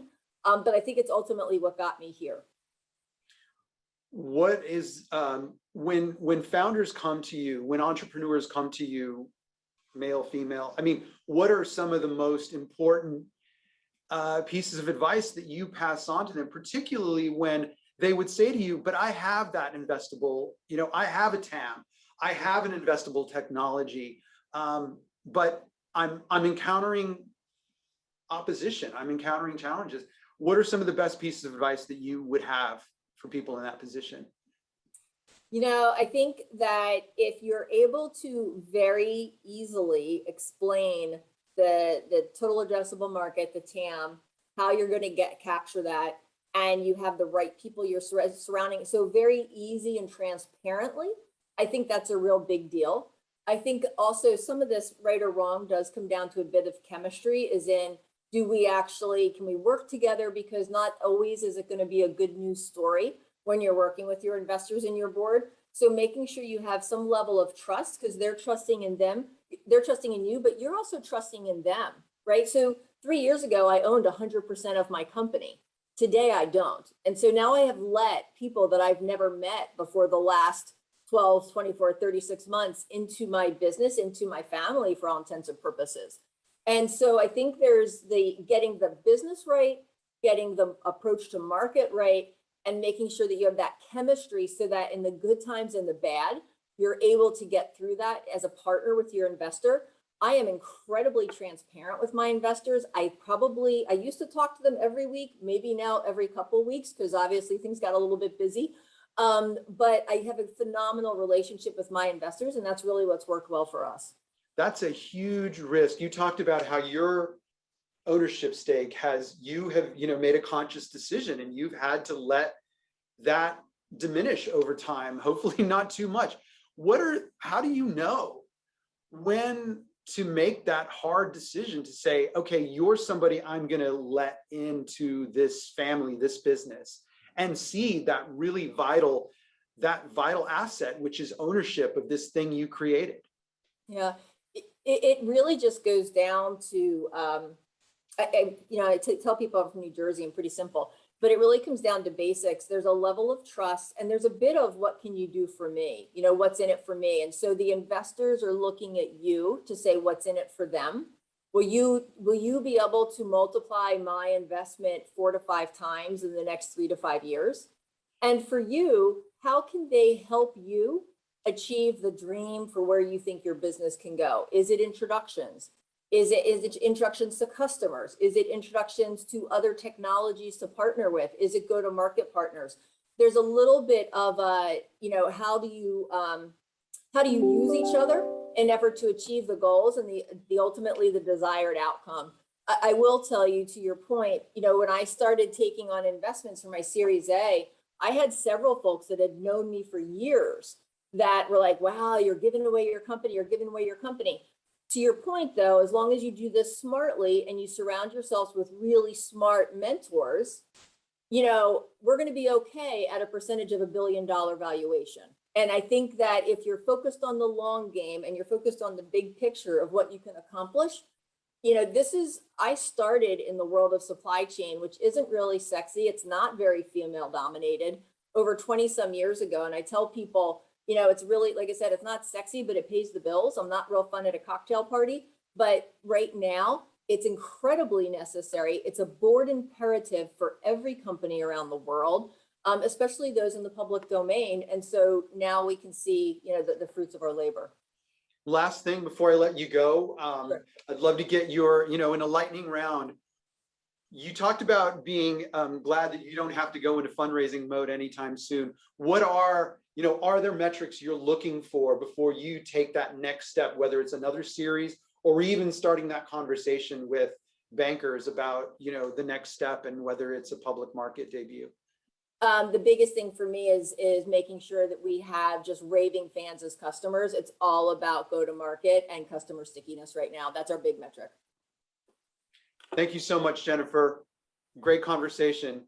Back to you, Carolyn. Thank you, Jenifer and Tom. That was another fascinating conversation that we just didn't want to end. So thank you both for your time, and congratulations, Jenifer, on Intero's success. It's phenomenal. We turn now to some other pressing issues facing companies today, including DE&I, ESG, and the importance of women on boards. To moderate our panel of experts is Rika Nakazawa, a seasoned global executive, entrepreneur, and investor. Rika has worked internationally for over 2 decades in senior executive roles in strategy, business development, and marketing with Fortune 500 companies, including NVIDIA, Sony, Accenture, American Express, and early to mid-stage startups. Rika has been a lifelong technologist and has served on multiple boards of enterprises in next-gen computing and AI ecosystems, including the Accelerator Board for South by Southwest. She is the founder and CEO of Strides AI and author of Dear Chairwoman, and a great friend. Take it away, Rika. Thank you so much, Carolyn. Hello, everyone. I'm so excited to be here at the Shatter Summit. Incredible agenda, incredible speakers, and I'm absolutely thrilled to be able to moderate a panel today with three amazing ceiling shatters in the industry. I have Elena Donio, Laura Zapata, and Sukhinder Singh, who will be spending some time with us to talk about the importance of diversity on boards, as well as, of course, their experience and their challenges and triumphs on their journey. And so rather than trying to speak about the great, amazing things that my panelists have done, I'd love for them to share firsthand. If you can just introduce yourselves, Elena and Laura and Sukhinder, I would appreciate that. And then we're just going to jump into some questions and talk about your journey. So Elena, if you don't mind, I'll start with you. Sounds good. Thank you. And thanks for having me today. I think this work in particular is one of the most important things that we're all doing together, and look forward to the conversation today. My background is that I started my career at Accenture, writing a little bit of code right out of school, moved into product roles at a startup that we then sold to Concur, which some of you probably still do your travel and expense on Concur. We did that sale in 1998, which moved me to the Pacific Northwest to join the company, thinking I would probably continue to be an entrepreneur and do another startup. 18 years later, I was still there, and we sold the company to SAP along the way, at which point I took the president role and ran the company from within SAP for a number of years before I moved on and threw my hat in the ring for a CEO role at a company called Axiom Law, where I stayed for the next 4 years until we sold that company to Primera Funds. And now I'm entering what I hope is the most fun stage of my career, and that is doing board work, advising and investing predominantly in women-led startups. Along the way throughout the journey, I joined the boards of initially PayScale, which was a local software company in the HR and compensation space, and then joined the board of Twilio almost 6 years ago, where I've been chairing the comp committee ever since. And more recently, just this year in 2021, I joined the boards of Databricks in January and then Contentful in March. That's me, and I'll turn it over to Laura. Great, thank you so much. I'm very excited to be here with you all from Tennessee. So I am the CEO and co-founder of ClearLoop. We are a fairly new startup. We are about 2 years old, publicly, officially tomorrow, but we've been in business for about 3 years. And we just had really great news. Last week, we announced our acquisition as part of a larger solar developer company called Silicon Ranch, which is Royal Dutch Shell's solar platform. So coming at you with some hot news and some hot acquisition news. But what ClearLoop does is really focus on building new solar capacity in communities around the United States where we really need that investment, and taking the sort of ESG commitments and carbon commitments that all these companies have started to pledge over the past few years, and using that investment to then build these solar projects and allow them to do a lot more than just expand access to clean energy, but really invest in those communities for the long term. We're focused in the middle part of the country. We know that there's a great deal of work to be done here at home. And so we're really excited to be building ClearLoop from middle America and be investing in these solar projects with the help of many wonderful corporations that have already partnered with us to do this. Thank you for having me. Thanks so much, Laura. And Sukhinder. Hi, I'm Sukhinder Singh Cassidy, and I am founder and chairman of the Board List, which is a platform I started about 5 years ago that allows women and people of color and diverse candidates of all kinds to be nominated and then searched for board roles, and also increasingly executive positions. So think of it as a premium talent marketplace for leadership. My history in the Valley, I guess I've spent my time equally divided between helping to scale kind of critical companies at critical points in their inflection. So I was early at Amazon and then at Google, where I ran local and maps, and then our international business. And then the other half of my career starting my own companies. Yodely, a fintech pioneer, was my first. Joyous, a video commerce pioneer, was my second, and the Board List, which is still going strong. And I bootstrapped as my third. Most recently, I was the CEO of StubHub, the ticketing marketplace, which we sold just before the pandemic for $4 billion. And then I helped restructure the company to make sure we survived during COVID, and just wrote my first book. I previously served on the boards of Ericsson, TripAdvisor, Stitch Fix, J.Crew, currently the lead independent on Upstart, and also sitting on Urban Outfitters boards publicly, and then Canada Drives and TuneIn privately. All right, so what an extraordinary panel we have here today. I have so many questions. We have limited time, so I will try to jump to ones that are really going to surface your incredible achievements and what you've done in your career along this journey. So Laura, congratulations on your recent acquisition or merger with Michelle. And you mentioned climate change, and that's an area that you're focused on. I'm going to talk about climate change a little bit differently with the question that I have for you ladies here. So I'd love, you've been in this space around women in leadership, specifically whether it's on the board or starting a company and managing a board and working with a board. How do you see, or in what ways do you see the climate changing, our own climate change in the board journey? How have you seen that shift, especially if there's been anything that's been particularly accelerated by COVID-19 or in other ways? And Laura, I'm just going to go ahead and start with you, if you don't mind. Sure.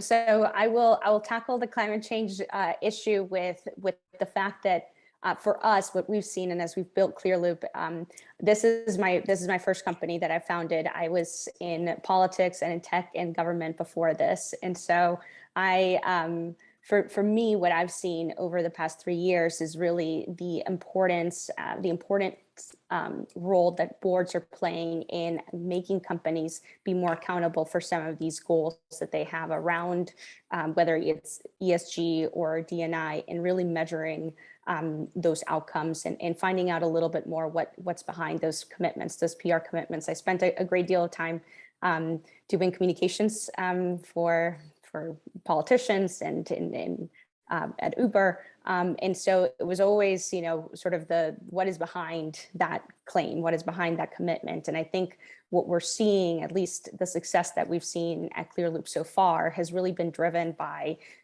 governance, by lots of boards putting pressure on companies to peek behind the curtain and understand what does it mean when a company says that they've become net zero, or that they're diversifying their pool by X amount of people.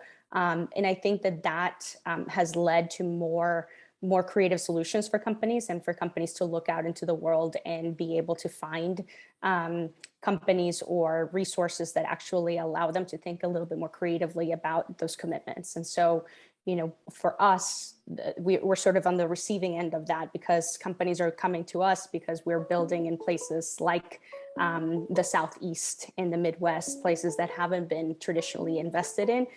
Also with a large portion of the Southeast looking at diverse communities, majority African-American communities. And so the commitment from a lot of the companies, from Intuit to Vista Equity Partners, that have partnered with us to help us build our solar projects, is really around, it's first driven by the environment and climate change, but it's sort of, layered into what else happens with how do we marry that E and S together in our ESG commitments and actually, prove true to the commitments that we're making. So it's not just a PR statement, but that there's better questions that the boards, investors are asking of leadership. And I think that's proving out to be true as we're the sort of recipient of some of these folks that are seeking more answers when it comes to those commitments.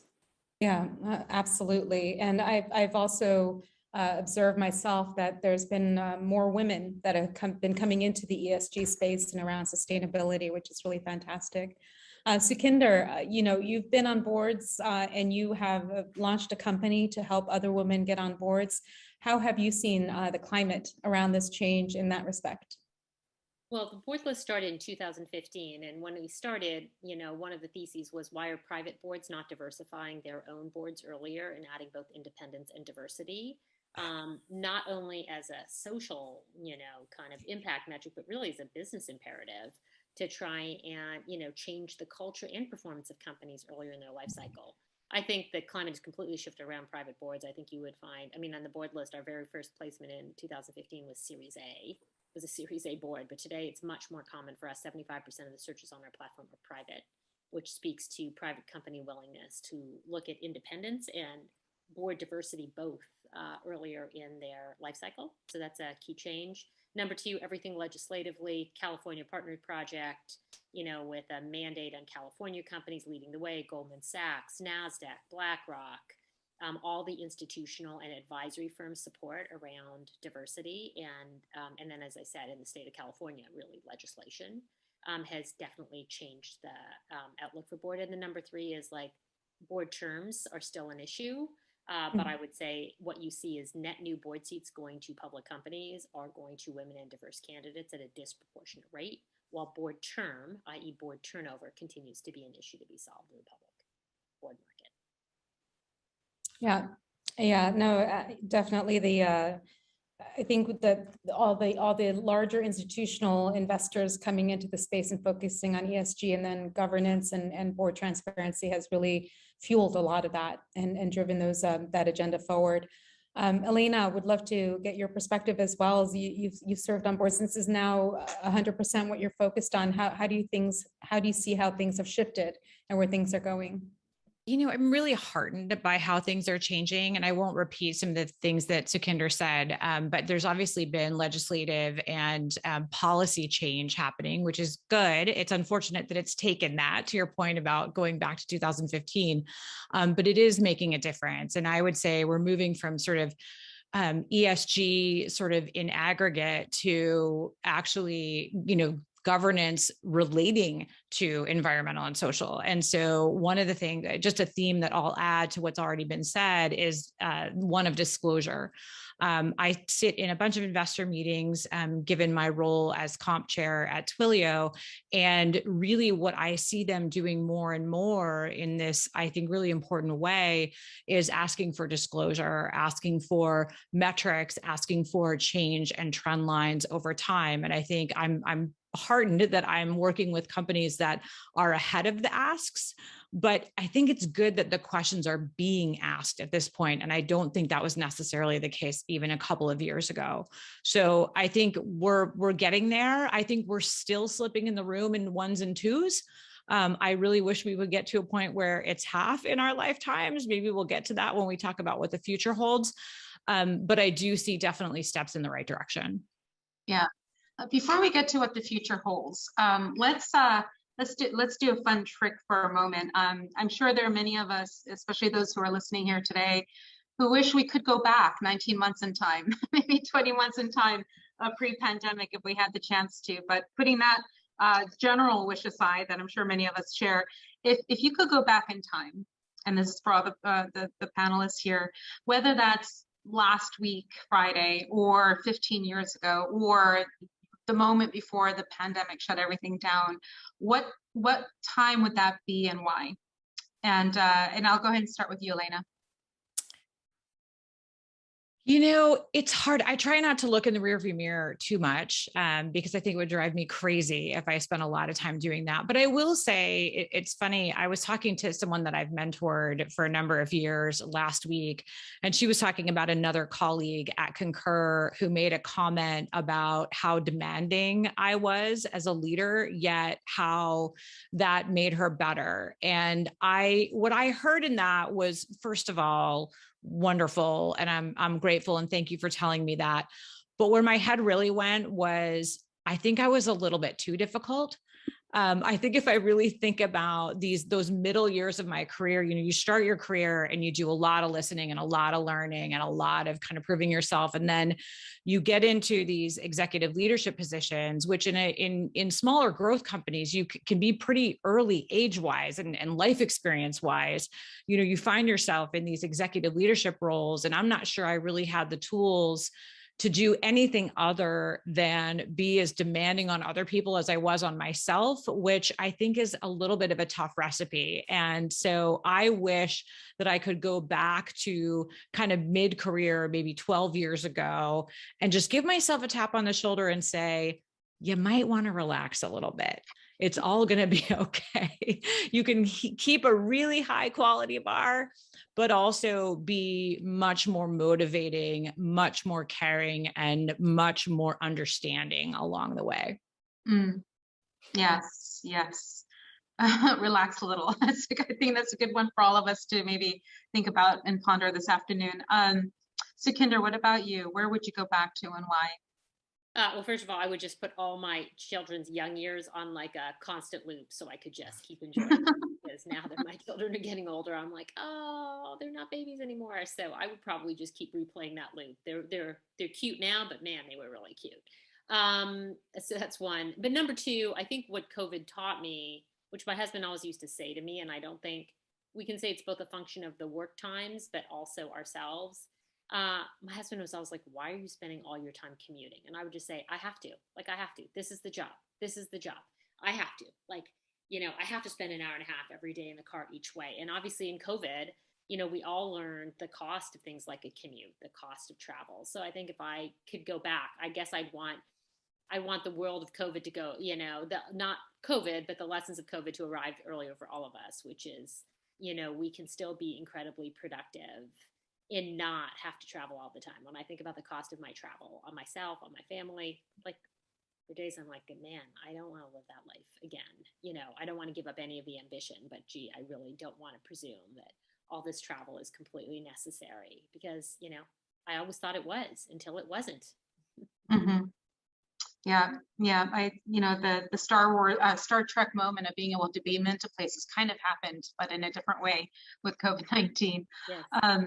Laura, what about you? Where would you go back to and why? Yeah, so I thought about this question, and I think I would go back to 2018, not too long ago, but I had just come off of a string of losses, what felt really, really bad and dark at that time. I had been in 2016, I had been on the Hillary campaign. In 2017, I had been at Uber. I went back to Uber. I headed up communications for Uber Eats during a time where it was, Uber was all over the press. And in 2018, then we lost a Senate seat in my home state of Tennessee. And throughout all of that, I knew that I needed to keep working, mostly just to sort of keep the hope alive and keep moving. But I think that it was going back to that time and just realizing that, as corny as it sounds and as trite as it sounds, that those losses, sometimes lead to forging something even better. I don't think that I totally believed that back then. But looking back today, seeing how all of those string of losses, what felt like political, personal, and professional losses, all led to reinventing my career, rethinking about where I was spending my time, and where I needed to be, where I needed to live in order to be successful. I think, to the point of the panelists, I think realizing that, I don't have to live in a big city, although Nashville is growing, but I don't need to be in Silicon Valley or in Washington, DC for my career to really take off. And I think I can look back now and realize that could be the case, and that my community fueled my own passion. And that's, being at home definitely led me to where I am today. So 2018, after a string of losses, and I'm sure hopefully many of the folks who are listening in today can relate to that string of losses, and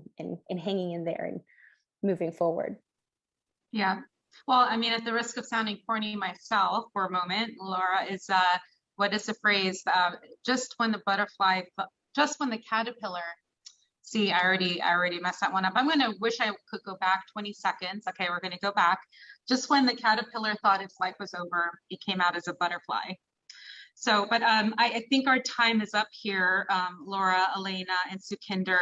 We knew this time was going to fly right by, but I hope everybody who was listened to some of the inspiration that you were able to bring today will reach out to you, because I know there's so much that all of you have experienced and have traversed in your amazing careers. in really advancing diversity in leadership, in entrepreneurship, and on boards. And so I really look forward to continuing the conversation offline with you in many ways. And just want to again, thank you for being ceiling shatters in your own beautiful ways. And just want to thank Beasley McCusker Communications and Shelly Kapoor for having us part of the Shatter Summit today. Thank you so much. Take care, everyone. Thank you. Thank you. Thank you so much, Rika and Laura and Elena and Sukhinder. And I would be remiss if I didn't mention that Rika and Sukhinder are authors. They have both published books that have come out in the last couple of months. Sukhinder's is just phenomenal. It's called Choose Possibilities. Look it up on Amazon right away. And Rika's is called Dear Chairwoman. Both are empowering and absolute must-reads for women in business. So please take a look at those. Right now, I'd like to introduce one of our amazing sponsors, Miss Leah Uneda from Seiler LLC. Seiler has been a staunch supporter of Shatter all year long. We could not do this without her support. Leah has been leading the charge on DE&I, ESG in Silicon Valley for as long as I've known her. And I'm not even going to say how long that is. We go way back. She's an amazing lady, and she has the great honor of introducing our next panel. Take it away, Leah. Thank you, Stefanie. Hi, everyone. Based in Silicon Valley, Seiler LLP is dedicated to innovative thinking and sophisticated solutions. For over 60 years, Seiler has provided advisory, tax, and accounting services to some of the world's most visionary people, prominent privately held businesses, and impactful nonprofit organizations. Diversity, equity, inclusion, belonging, all of it are very important to how we build Seiler's current success. And we believe that it is a part of our strategic future going forward.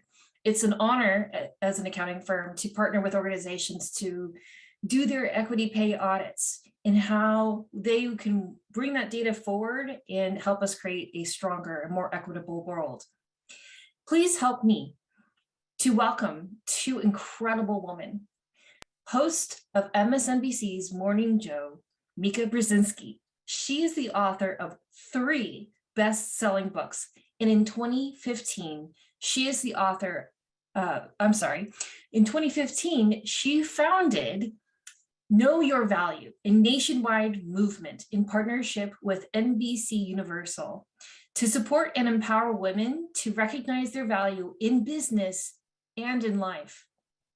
This year, in 2021, she partnered with Forbes magazine to shine a light on 50 diverse women over the age of 50 who have achieved significant success later in life. She received the New York Women's in Communications Matrix Award in 2018, and in 2016 was inducted into the Cable News Hall of Fame. Chatting with Mika is Lauren Leader, the founder of CEO of All In Together, a nonpartisan, nonprofit women's civic education organization. Her research and writing appear in a wide range of publications, and she is a regular commentator on MSNBC and other news outlets. Lauren, Mika, please take it away. Thank you. Hi, everyone. It's great to see you. Hi, Mika. How are you? Hi, this is so fun. I just want to take a second to thank Shelly Kapoor Collins, my wonderful friend, and the incredible force behind this amazing summit. I learned so much just sitting and waiting for our panel. I'm processing it all day, all night. It's amazing. Yeah, totally amazing. So I get this point of very special privilege today because we are switching roles. Usually I see Mika, well, so I have the privilege of getting to be a regular on Morning Joe, and Mika asks me lots of tough questions. But today I get to turn the tables. I get to ask my friend Mika questions about her, which I don't get to do very often. So I'm excited about this. And Mika, one of the things I wanted to start with is I think a lot of people, when I meet them and when your name comes up, people don't know about your incredible family and your really unique childhood. Sometimes you tell stories on air. Joe sometimes will tweet a story or two If you follow closely, you can pick up some stuff from your childhood, but not everybody maybe follows that. So people may not know that your father, Zygmunt Brzezinski, worked for President LBJ, Lyndon Baines Johnson, the biography behind me, and then that he was National Security Advisor to Jimmy Carter. And in addition to your father's extraordinary career, your amazing mother, who is an artist and sculptor, and I've had the privilege of getting to see some of her beautiful work in your house, and we'll talk more about your mom because I know she has a huge presence in your life. But maybe, Mika, you could just talk a little bit about your unbelievably unique childhood in Washington, and what was that like? Yeah. And how it made you. Let's see, how do I even try and put it into words? Very bipartisan household, very bilingual household, very multi-everything. My father came from Poland. My mother came from Czechoslovakia. They both escaped Hitler and went on to graduate from Harvard and Wellesley and met at a dance. My mom actually set my dad up with her friend and then thought, hey, wait a minute.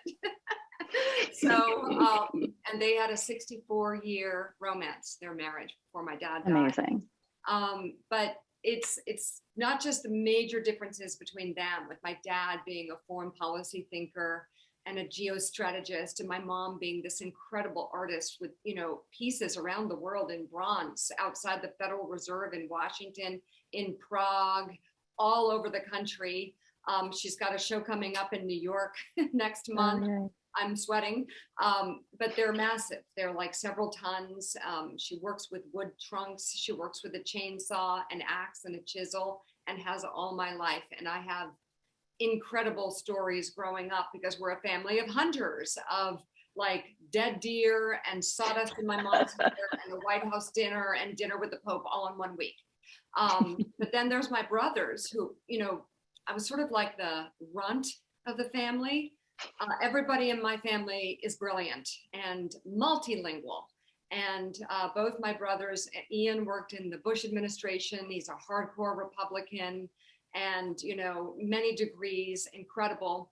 Mark was ambassador to Sweden under President Obama and has been nominated by President Biden to go to Poland. And then there was always me, and I always was trying to find my place in this household. I had a hard time in school. I struggled with learning.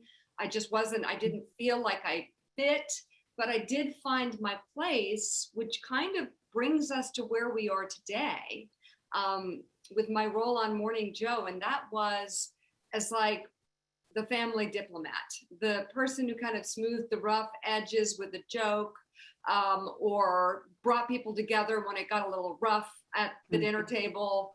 And I found my place as like the glue. So that's my family in a nutshell. And within all there was rabbits, chickens, geese, horses, ducks, snakes, cats, dogs, you name it. We either like raised it and loved it, or my mother made us eat it. I mean, really backwoods in some ways. We were like the Polish hillbillies came to McLean, Virginia. My mom served roadkill to Pamela Harriman. Okay, like I'll end with that story. I was being picked up at school, and she had on her normal Air Force uniform that she used as her thing to use her chainsaw with, covered with sawdust, but also blood. And I'm like, oh, that's interesting.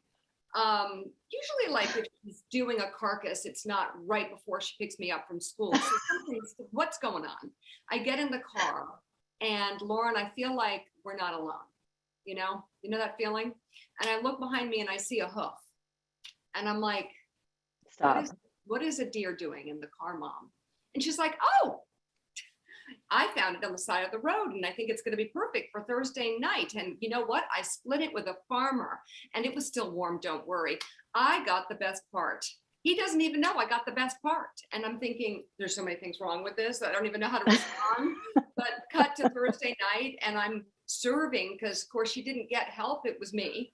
And I'm serving and taking coats, and I'm serving, you serve on one side, take on the other. And there's senators and ambassadors and Pamela Harriman, and everyone's like, Mrs. Brzezinski, Mushka, oh my goodness, this venison is delicious. Who is your caterer? And I'm like, oh no, Oh no, here we go. Because, you know, these Eastern Europeans, they don't like get like nuance. And my mom is like, without missing a beat, I don't use a caterer. I got this on the side of the road. Oh. I literally saw the whole room like go, what? Some of them kind of liked it. You know, Virginia and these senators, they have some hunters you know, we had Republicans and Democrats and all types. But Pamela Harriman spit it out. And that's my background. Wow. I'm not really sure where we're going from there. I'm not gonna lie. That might have I think that's the end of the intro. No, not really. So, and I always like to say, I've told you this, but I had the privilege of meeting your father at the Council on Foreign Relations just a few years before he passed away. And he was so extraordinary, not just his career, but his grace and his presence. And I feel like it was such a gift that I had a chance to meet him. And then, you know, now your mom, but, you know, I wanted to, so we have to pivot a little bit to work, although it's hard to leave the roadkill on the side of this conversation. What happened? What happened? I do want to ask you a little bit about your career and trajectory. I mean, people know you obviously so well because of Morning Joe, which how many years now is it, Morning Joe? Almost, do you know? Almost 15. And we're the longest running Joe, Willie, and me anchor team on TV.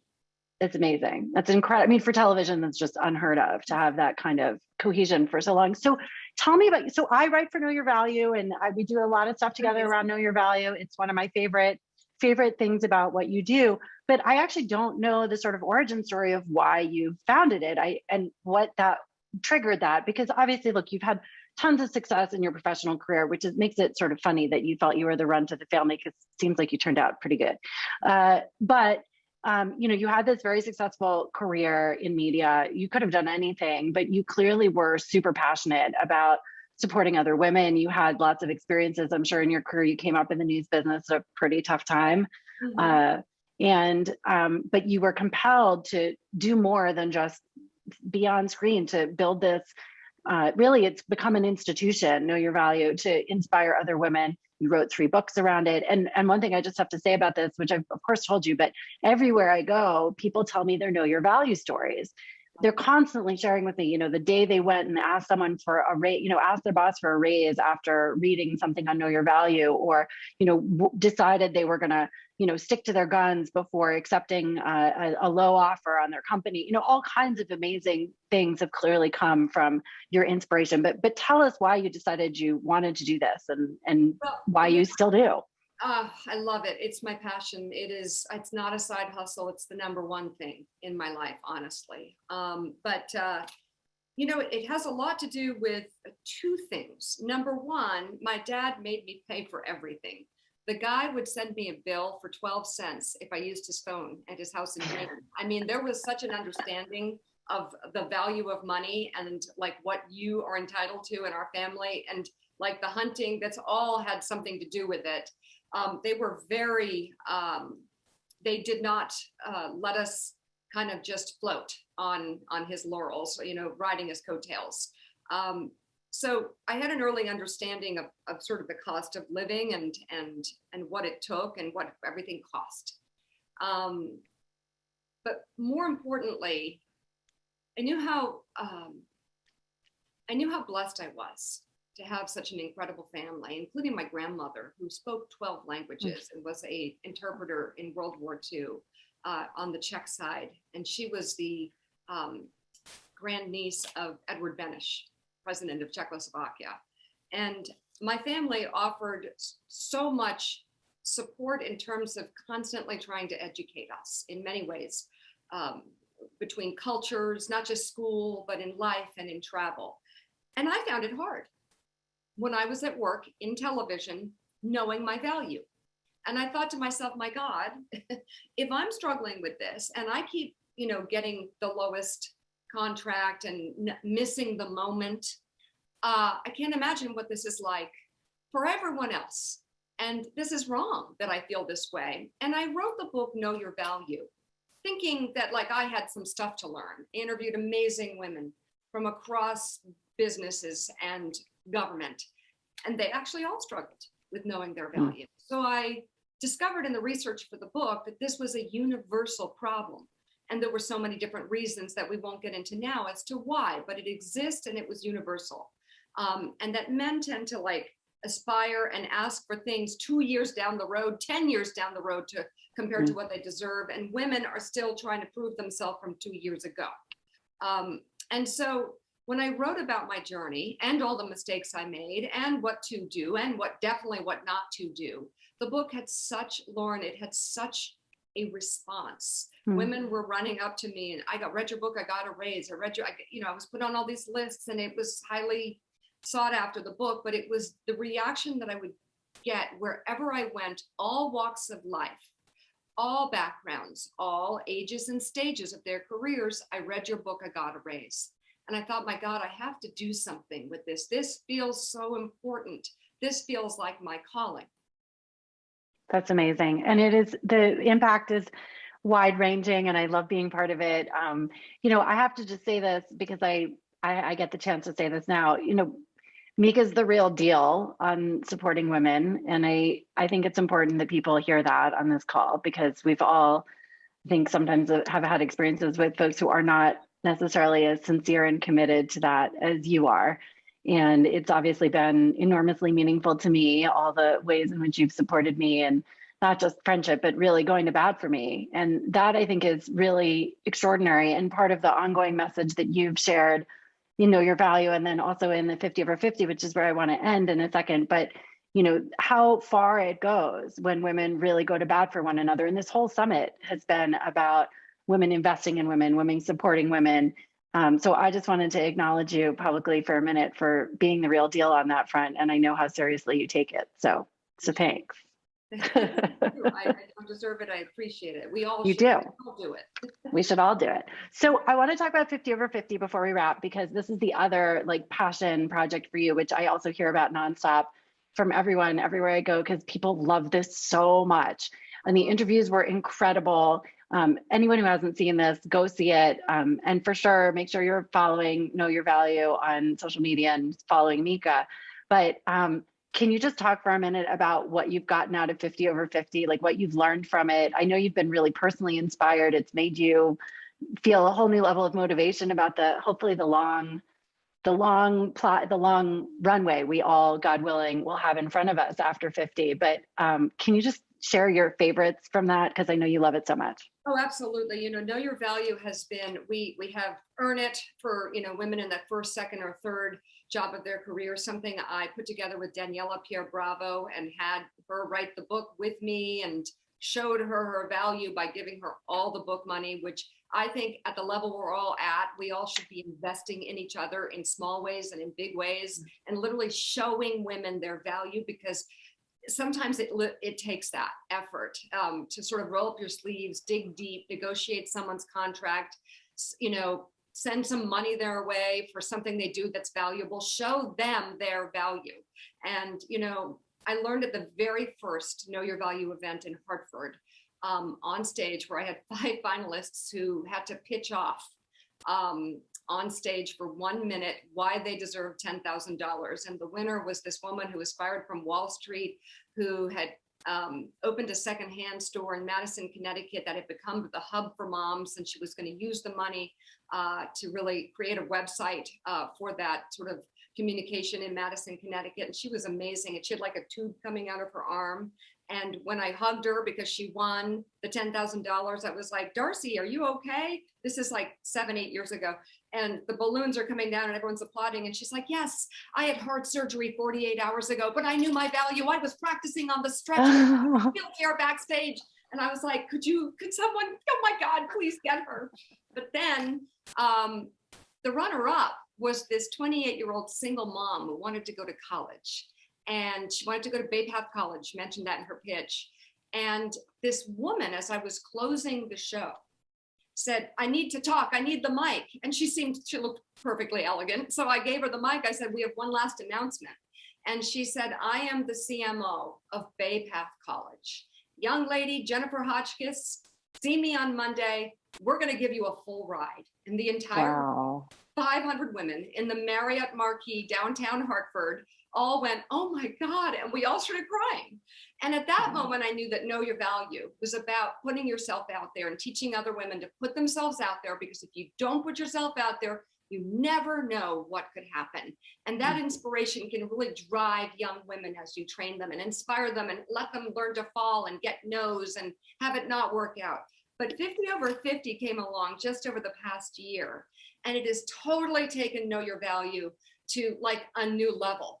Because what I learned interviewing Nancy Pelosi, okay, over 80, Kamala Harris, who's the first female VP, you know, from business to industry, Tracy Chadwell, 1843 Capital, artists, scientists, women who were part of making the vaccine, who were part of the science even before the vaccine was possible, they made it possible. These women are all over 50, 60, 70, and 80. And what I realized is that it was the most inspirational thing Know Your Value has done so far for younger women. Because as Elena said, just about 30 minutes ago in the last panel, she wishes she could have relaxed a little. And the takeaway is that there is now this long runway, okay? There are so many women, well over 50 out there, who are reaching their highest heights, who are making their most money, who are achieving their greatest success and paying it forward. There is a runway. It has been cemented by these women. And what it says to younger women is you're gonna live a longer life. You're gonna have a longer career than you ever planned. Every woman I interviewed for 50 over 50, I said, did you plan your career after 50? And they said, no. You can. You can, Lauren. In your 30s, you can. In your 20s, you can. You don't have to stuff it all in and rush and try and have those kids and try and make it on time. Like, no, actually, no. There is this incredibly long runway. And I think that's the inspiration of the 50 over 50 list. And very soon in the next 2 or 3 weeks, we're going to have some big announcements as to where this list goes next, because Forbes had its biggest response to a list ever with 50 over 50. That's amazing. I love that. And that's such an awesome note to nearly wrap up. I just want to, share with, I think you all got a sense of why I enjoy spending time with this amazing person whenever I can, and how much fun we have together. And we're hoping to have a lot more fun and make an even bigger difference in 2022. We've got some tricks up our sleeve, including, we hope, a new show, which you may have read about, which is, in my view, long overdue, which is Morning Mika. So stay tuned. We hope that Morning Mika will be turning media upside down on a screen near you sometime in the new year. Fingers crossed for that. And I just wanted to say again, thank you so much to Mika for your friendship and support and all your incredible work on behalf of women, and to Shelly for having us. And Stefanie, I think we turn it back to you. I'm sorry we went a little late, but it was so good. Who wants to end that? So good. Thank you, ladies. What I mean, what a treat and roadkill. Never thought that was going to happen today. I didn't see that coming. I'm not going to lie. I didn't see that coming. But the biggest takeaway is that lesson, the runway, and then yes, our careers are longer. I mean, my business partner, Carolyn, and I, both of us turned 50 last year and started our new business. I'm so 54 and I'm still on TV. Yay me. You can do anything. Thank you both. Thank you both. Thank you. Okay, next up, we have our FinTech panel. These ladies are redefining how we spend, save, and invest. And to moderate the panel, we are so honored to have Mitzi Chang. She is a partner at Goodwin's Technology and Life Sciences Group, and she is the co-chair of its FinTech practice and digital currency and blockchain technology practice. So she's not too bright, folks. This is one smart woman. Mitzi also advises FinTech, blockchain, and digital asset companies, investors, and network participants with respect to digital asset transactions, platforms, blockchain technology matters. Mitzi currently serves on Goodwin's Committee on Racial and Ethnic Diversity and on the hiring committee for Goodwin's San Francisco office. Welcome, Mitzi, and take it away. Thank you, Stefanie. Joining me today are two women who are leading the charge in FinTech. Lindsay Holden is the CEO of Long Game. Long Game is a gamified personal finance app aimed at Gen Z and millennials that encourages saving and financial literacy through rewards and cash prizes. Before starting Long Game, Lindsay Holden co-founded the Applicant Auction, the primary auction for top-level domain names, which held over $500 million in auctions before being acquired. Before that, she helped launch Formation 8, a venture capital firm, now called 8VC. Lindsay holds a bachelor's in science and chemical engineering and an MBA from the University of Colorado Boulder. We also have as one of our panelists, Danielle Brown, who has over 20 years experience in hedge funds, private equity, and private credit sectors in her current role as CEO of Altriarch, and leads the firm's alternative investment platform, which includes investing in overlooked markets, underserved geographies, fragmented industries, and small-scale market segments. In her previous role as managing director of Daliel Capital Partners, she was responsible for strategic planning, fundraising, and operational efficiencies across the portfolio companies. Danielle helped grow the fund from $1 billion to $15 billion across the portfolio. Welcome, Lindsay and Danielle. So Lindsay, let's start with you. Please fill us in on Long Game and tell us what the company does and your vision for the firm. Thank you so much. And hey, everyone, it's been amazing to watch everyone's talks today. It's really inspiring. I'm very happy to be here. And so Long Game, what we do is we build a gamified app that sits on top of customers' bank accounts and drives actions that are positive, saving, financial literacy, and a bunch of other things like that. Our goal is to really make finance fun and to drive really good behaviors for our customers. And we do this in a couple different ways. We have we lean on gamification generally, so mobile gaming, some of the best behavioral economists in the world, and we are taking some of the best practices from that and using them to drive people to have more savings and plan for their future. In addition, we use something called prize-linked savings, which is a behavioral economics mechanism where people save money in a savings account and they get access to a life-changing prize. So people on Long Game today can win up to $1 million. It is super fun. It is very engaging. And we work with a bunch of the top financial institutions today. And we build this specifically for millennials and Gen Z. They have a different way of interacting. And I guess what I'll say for the vision is we have to remember financial stability really gives us freedom. And a lot of people in the United States today, they don't have that. And our goal as Long Game is to reach consumers in a way that really resonates with people and drives results. And I think if we do this well, and we have been, we will have a lot more people living a life without financial worry. Oh, that's super insightful. So maybe Danielle, I'll go next to you. Will you tell us about Altriarch and what sets it apart? Sure. So Altriarch is a multi-strategy asset management firm, and we deploy capital through both the private credit channel and the private equity channel. So we like to invest in entrepreneurs like Lindsay through both equity and or debt and what's appropriate. And really what sets us apart is what I'm trying to lead at Altriarch is a firm that focuses on partnership and transparency, and there's not that many asset management firms led by a woman with an operator's background. So we hire investment teams and I oversee the operation of the company. And when you come into Altriarch, whether you're an entrepreneur or an investor, you can expect a really high degree of partnership from us. And I think kind of what sets us apart is we're not afraid to say we don't have all the answers. We're not afraid to say, oh, I don't know, let me get back to you on that. And it's just a little bit of an asset management firm with perhaps a smaller ego than what people are generally used to in this space. Thank you. So Lindsay, I'll sort of throw it back to you. The fintech industry has really made slow but steady progress towards increasing the number of startups founded by women. And you're a founder in the financial services industry overlapping gamification and cryptocurrency, which really industry is dominated by males. What different value and perspective do you bring to the table and to your teams? Thank you. Fintech and finance probably doesn't evoke the thought around feelings. And an essential step towards making lasting change in anything in your life is really feeling good about it.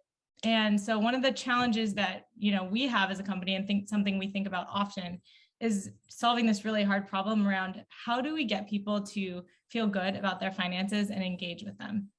And we have a really distinct approach towards that. I mentioned that we use prize-linked savings to drive financial literacy and savings. And this is about meeting people where they are, right? Today in the United States, I think what we probably don't talk about enough is the lottery is the largest entertainment industry in the United States today. It's a $70 billion industry.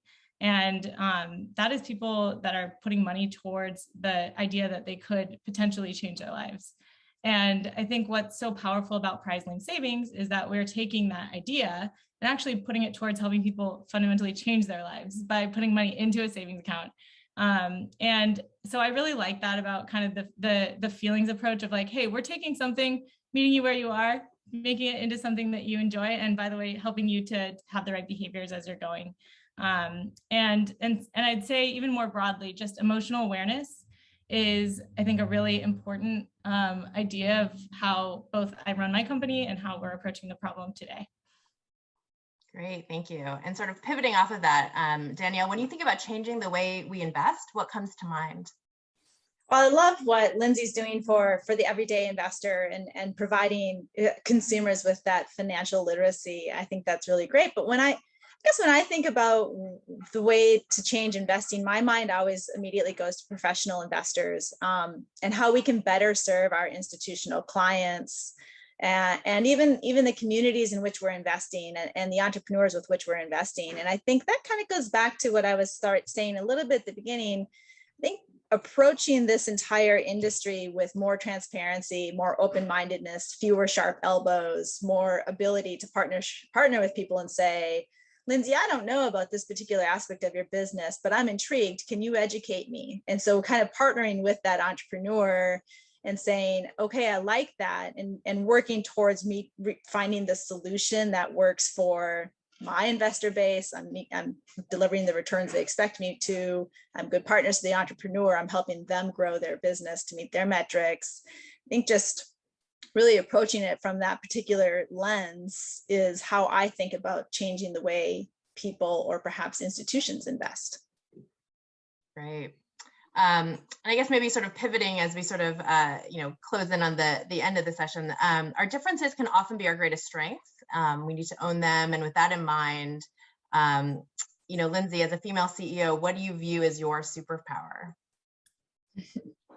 My superpower is, I think we have a really distinct way in which we want to change the world at Long Game.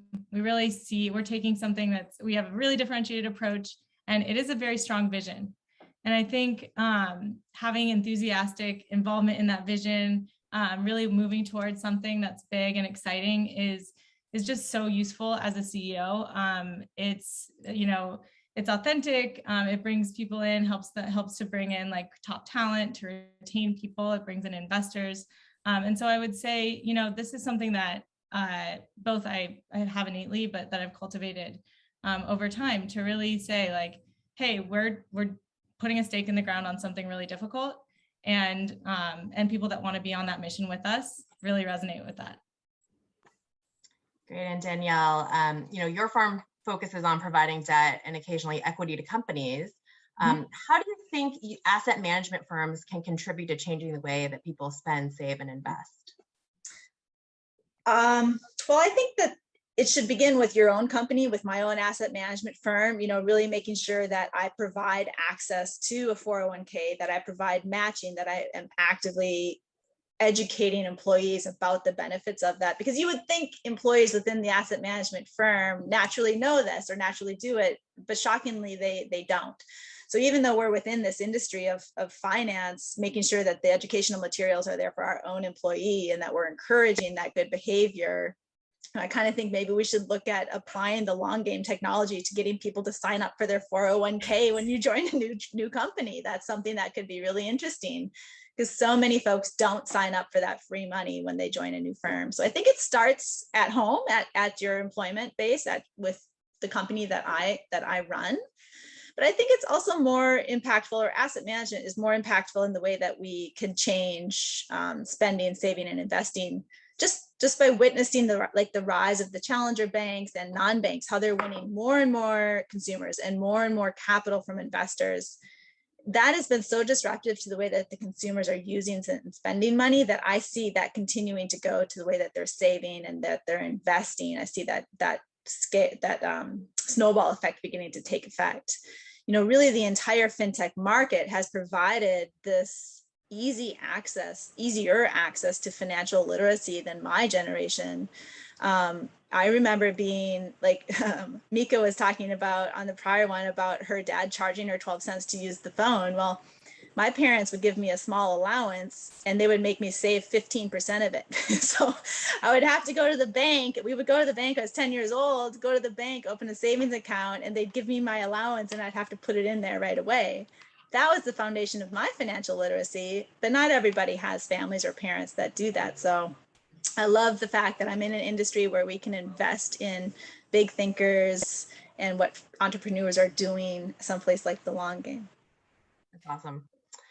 So our last question for the panel, and this is for both of you, and I'll maybe ask Danielle to start first. If you could give career advice to your 20-year-old self, what would that be? Oh,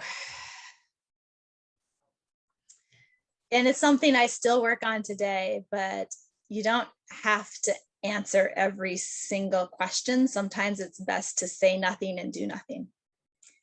And that is a really difficult lesson to learn, at least for me, when to speak up, when not to speak up, and sometimes just to remain silent. Very insightful. Lindsay? I love what you just said, Danielle. It resonates with me.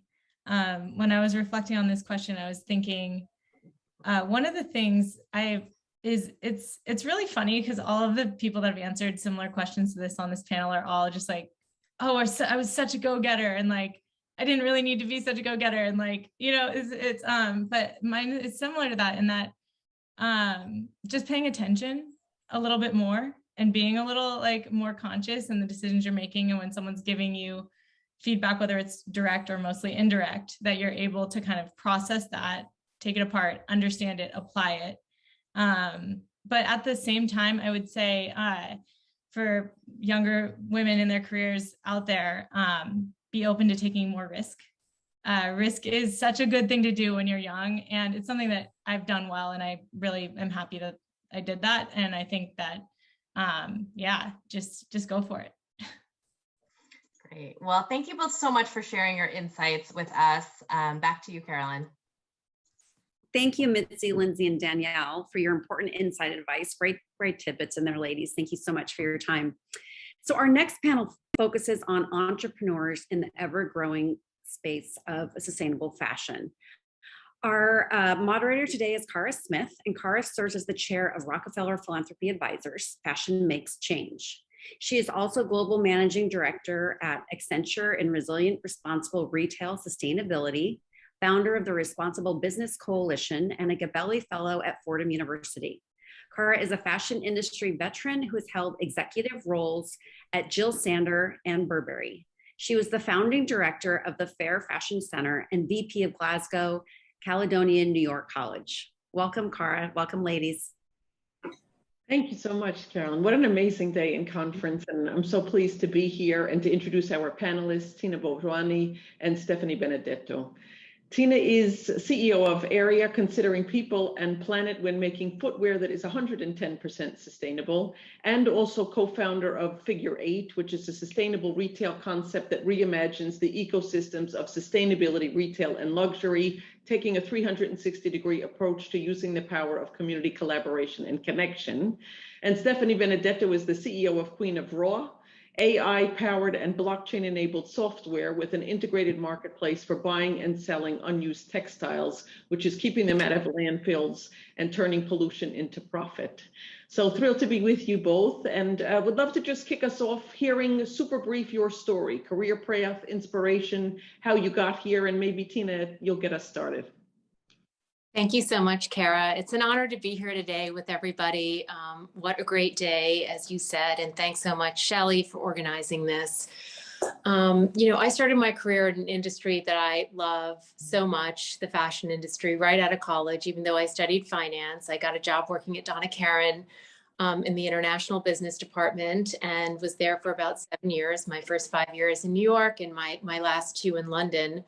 And that was just a tremendous experience because the company was growing so fast. And if you worked hard, you got more responsibility.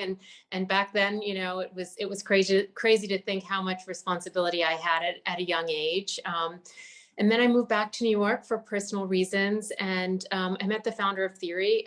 His name is Andrew Rosen. And I loved what the brand was doing. It was only in America. And I was like, your brand should be everywhere, Andrew. And he, you can start tomorrow. So I spent about 14 years there building out that company.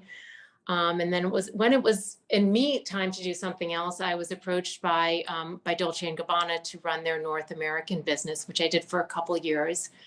But once I really got to realize the true impact my industry, the industry I love, has on both people and the planet, it became clear to me that I wanted to do more mission-driven work and in that same time become an entrepreneur. So I launched Era, which is a vegan and sustainable luxury footwear brand.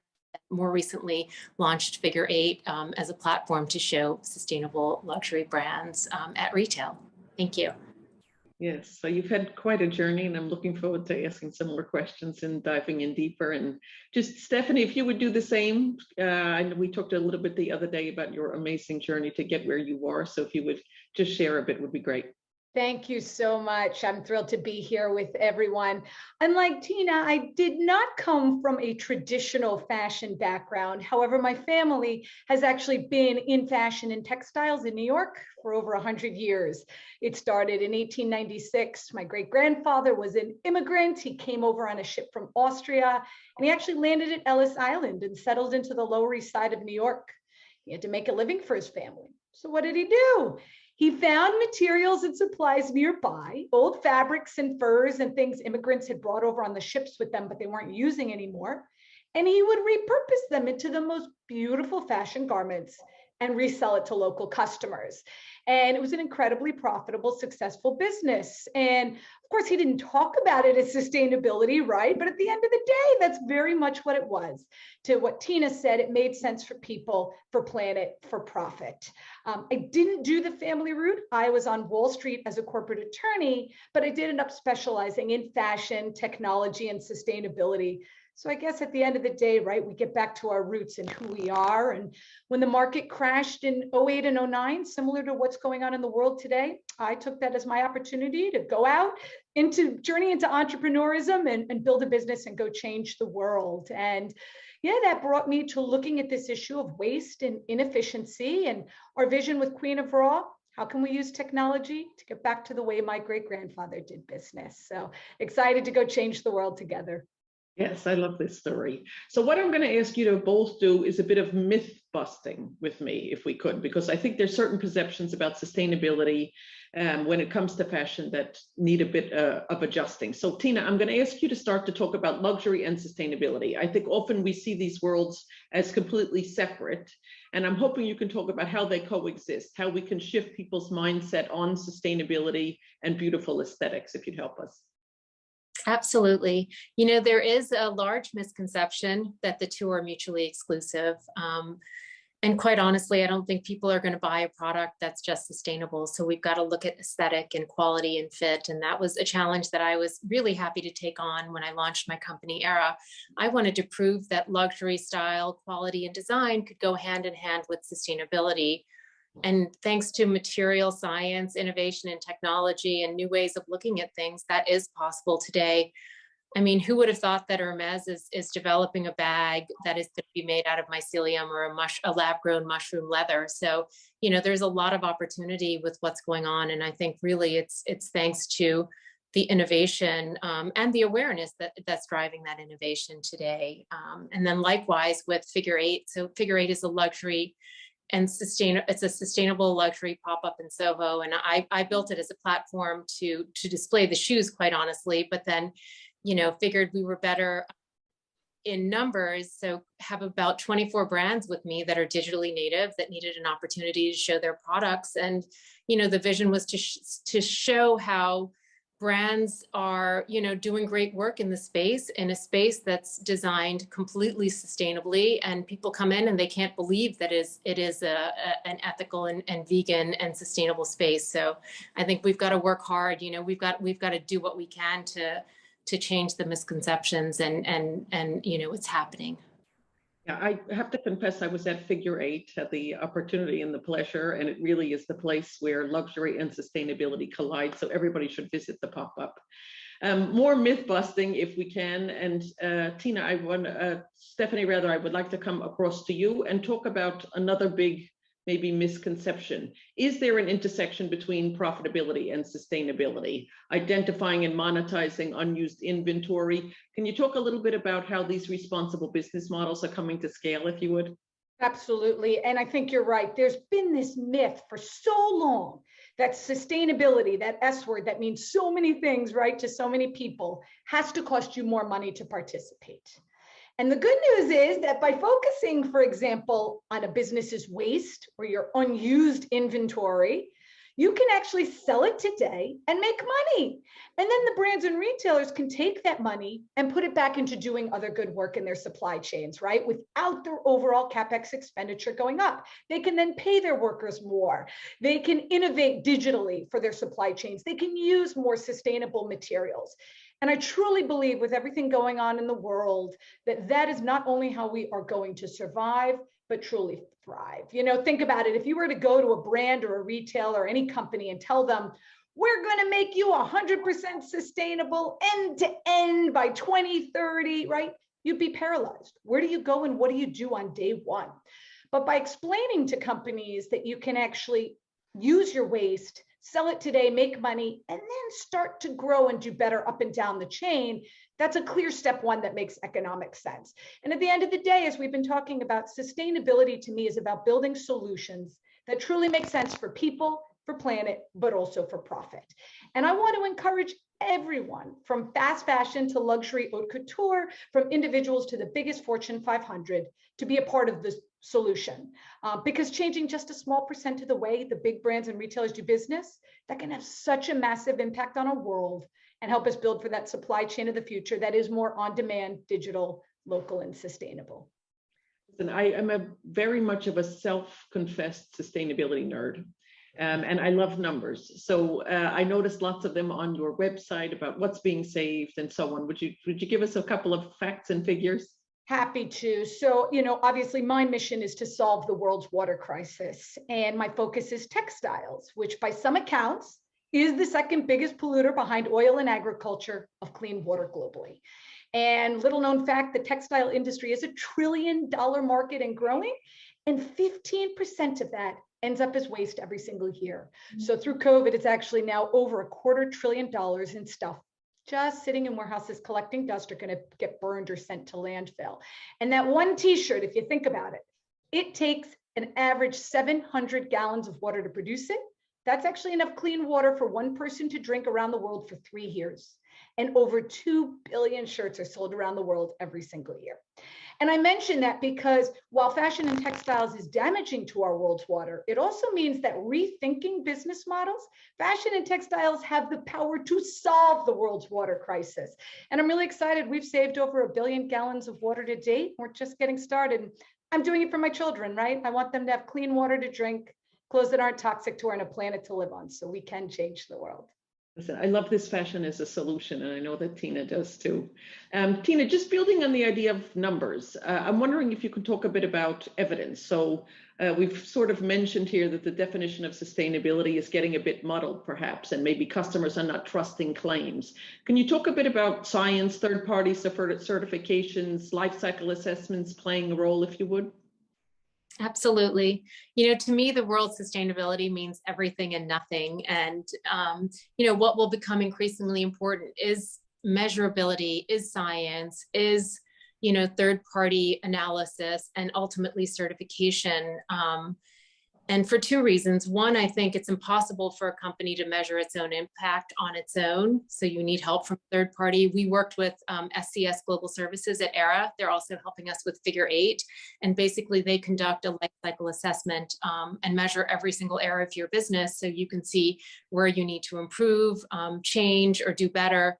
And in our case, we wanted to give back. So we, through them, are carbon negative and freshwater negative, and we've got those certifications.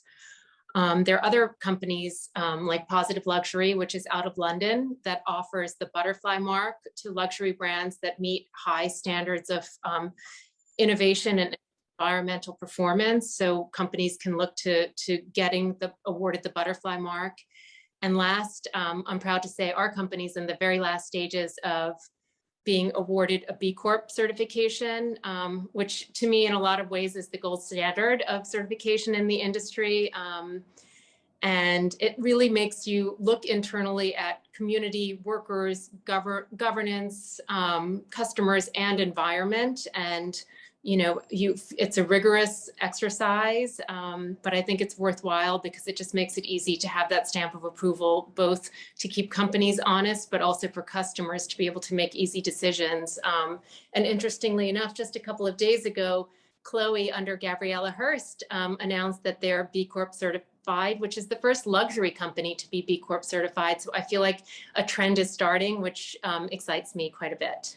Yeah, in fact, I think it's so interesting. We're all at this juncture where we're starting to unleash the power of citizens on our problems, engaging with them. So all of this idea of certifications and driving that trust is super important. I want to come back also on this idea of sticking a bit on the news and the numbers that we're looking at, and think a bit about technology. So we're starting to see even the influence that sustainability is having on the technology companies as they try to collect data, the influence technology companies are having on us as they're helping for us to be smarter with AI and ML and as we learn. So Stefanie, maybe you talk a little bit about how you see this role of data and technology in driving sustainability and environmental, social, and governance practices. What are the accelerations that you see, I guess, happening across the landscape? Absolutely. I think talk about myth busting. One of the biggest challenges for so long to sustainability was that it wasn't seen as scalable, right? It was good for little eco-conscious collections or pilot projects or test cases, but not for massive at scale. And we want to myth bust that here. And the beauty is that technology like blockchain, like machine learning, AI, software marketplaces unlocks the scalability, I think, of these solutions. We actually started Queen of Raw as a global marketplace so that individuals and businesses could buy and sell their pre-consumer waste, unused textiles. But if you think about it, a marketplace to sell waste is great, but it's kind of just slapping a Band-Aid on the problem. You have waste, go sell it. But how do you actually get to the root of a problem and figure out why do you have waste? Where does it come from? Who does it go to? And how can you intelligently minimize it going forward? And that's where we leverage amazing tools like blockchain and machine learning AI, right? And integrate with SAP and other big systems in order to build massively powerful, scalable, and sustainable supply chains for our customers. The final piece I'll mention is not just for businesses, but for consumers, right? It's critical for businesses, obviously, to operate their supply chains, capture the data, analyze it, and act on it. And a lot of businesses were doing good work, but they didn't always know how to talk about it, right? They were afraid if they misspoke, their consumers would get upset and they'd get in trouble with the press. But the good news is, thanks to blockchain and machine learning AI, they can now have a record and proof and data and integrity to the metrics and the impact that they talk about, and feel confidently about talking about it. And that's great for us as consumers. It means at point of purchase, we can know the impact that we have. We can know the journey, the story, and the history. And I think that's really the power of where we're going, and everybody being transparent and open and informed. Fantastic. So we're coming up on time, and I want to close with one question, if I could. I think we've been thinking a lot about the role of women in ESG, environmental, social, and governance, in investing in entrepreneurs, in pushing this change forward, and would love your thoughts on that. And maybe, Tina, we'll come back to you when you can kick us off. Sure. It's clear to me that women are leading the charge when it comes to ESG in the fashion industry today. If I look at the 24 brands that are in Figure 8, 90% of them were founded by women. And I think that we need to be looked at differently. And I think just as we're busting these myths that sustainability and luxury are can go hand in hand. I think we need to prove that purpose and profit can go hand in hand. With that, we need to invest in more female founders. Fantastic. Last word to you, Stefanie, as we close. Yep, just saying, women's choices impact up to 85% of purchasing decisions. That's power. Never forget to act with your voice, your dollar. Women are powerful and have a huge advantage in this movement going forward. Amazing. Lovely to be with you. Thank you so much for harnessing the power of business and women and all of what you're doing. We're grateful to you. And I am going to pass back actually now to Carolyn. Thank you so much for everything. Hello, Indra. Hi, Shelly. How are you? Very well, my friend. It is so good to see you. Good to see you too. Thank you. Thanks for being here at the panel with us. And please give me a second to properly gush over you, as I know you're used to. To our oh my God. Huh? No, truly, what an honor to have you with us, Indra. As you know, you are someone that I just look up to so much, and it is really my great honor to introduce you today to our audience. You are one of the most accomplished, recognizable CEOs around the globe. And more recently, you've been out and about talking about your new book, My Life in Full, on shows such as Good Morning America and the Today Show. And we're really, really excited to have you with us. And not to mention the fact that you're continuously ranked, the world's 100 most powerful women across various publications. But with that, I know that we have some time, like a time constraint. So let's get going and talk about me and you. Really excited to have you here. Sounds good. Let's go for it. It's wonderful to see you, Shelly. It's lovely to see you, my friend. So, okay, so I shall start. So like I said, Indra, you're a role model to many across the globe, yet that honor comes at a cost, right? When you and I met during the state luncheon that then Vice President Biden hosted for Prime Minister Modi, I said, Indra, I carry a constant badge of guilt leaving my kids because I'm choosing to work and not be home with them. And you said to me, never stop. Whatever you do, keep going. It will be worth it. Your advice at that time was what I needed, and it really carried me through my toughest, loneliest days on the way to become a venture capitalist. So Indra, for our audience, for those moms, for those caregivers that are here to listen to you, what advice would you give them that they can take back with them, that will carry them? The first thing all of us have to realize is that as women, we all have hopes, dreams, and aspirations. We have hopes, dreams, and aspirations to make it big in the workplace. We want to have economic freedom. We want to have the power of the purse. We want to get a paycheck ourselves. We don't want to be dependent on anybody else. We want to stand on our own 2 feet. But we also have hopes, dreams, and aspirations about being a mother. Many of us do. Not all, many of us do. We want to have a good marriage, a happy marriage. And we have so many hopes, dreams, and aspirations that we try to be the best at everything in order to juggle all these hopes, dreams, and aspirations to be the perfect mom, the perfect wife, the perfect daughter. All that I tell you is that because of COVID and all the technology it's unleashed, it is now more possible to juggle all this without going through guilt. Think of my life. When I was growing up and coming through corporate America, there was no Zoom or Chime or Teams or any of these tools. FaceTime didn't exist, didn't have texting. iPhone was just being invented. So we had to be in person in the office. We had to travel. We had to do all that. Today, you don't have to. So use these technology tools wisely. Use them to save you time. Use them to be in touch with your family. And start off by saying, these are my priorities. This is what I want to do at work. This is what I want to do with the family. And I think for the first time, I'm optimistic that you can juggle all these things without too much guilt. So approach this with a lot of hope and optimism, because I actually feel good about what I'm seeing on the horizon. That is really great to hear. So you're saying technology is our friend, especially for working mothers, caregivers. Technology is our friend. Use that to our advantage. And I'd go so far as to say, Shelly, wherever you see time wasted on things you're doing, where technology can play a role, get a bunch of VCs together and say, let's come up with a new app or a new business that addresses this for women.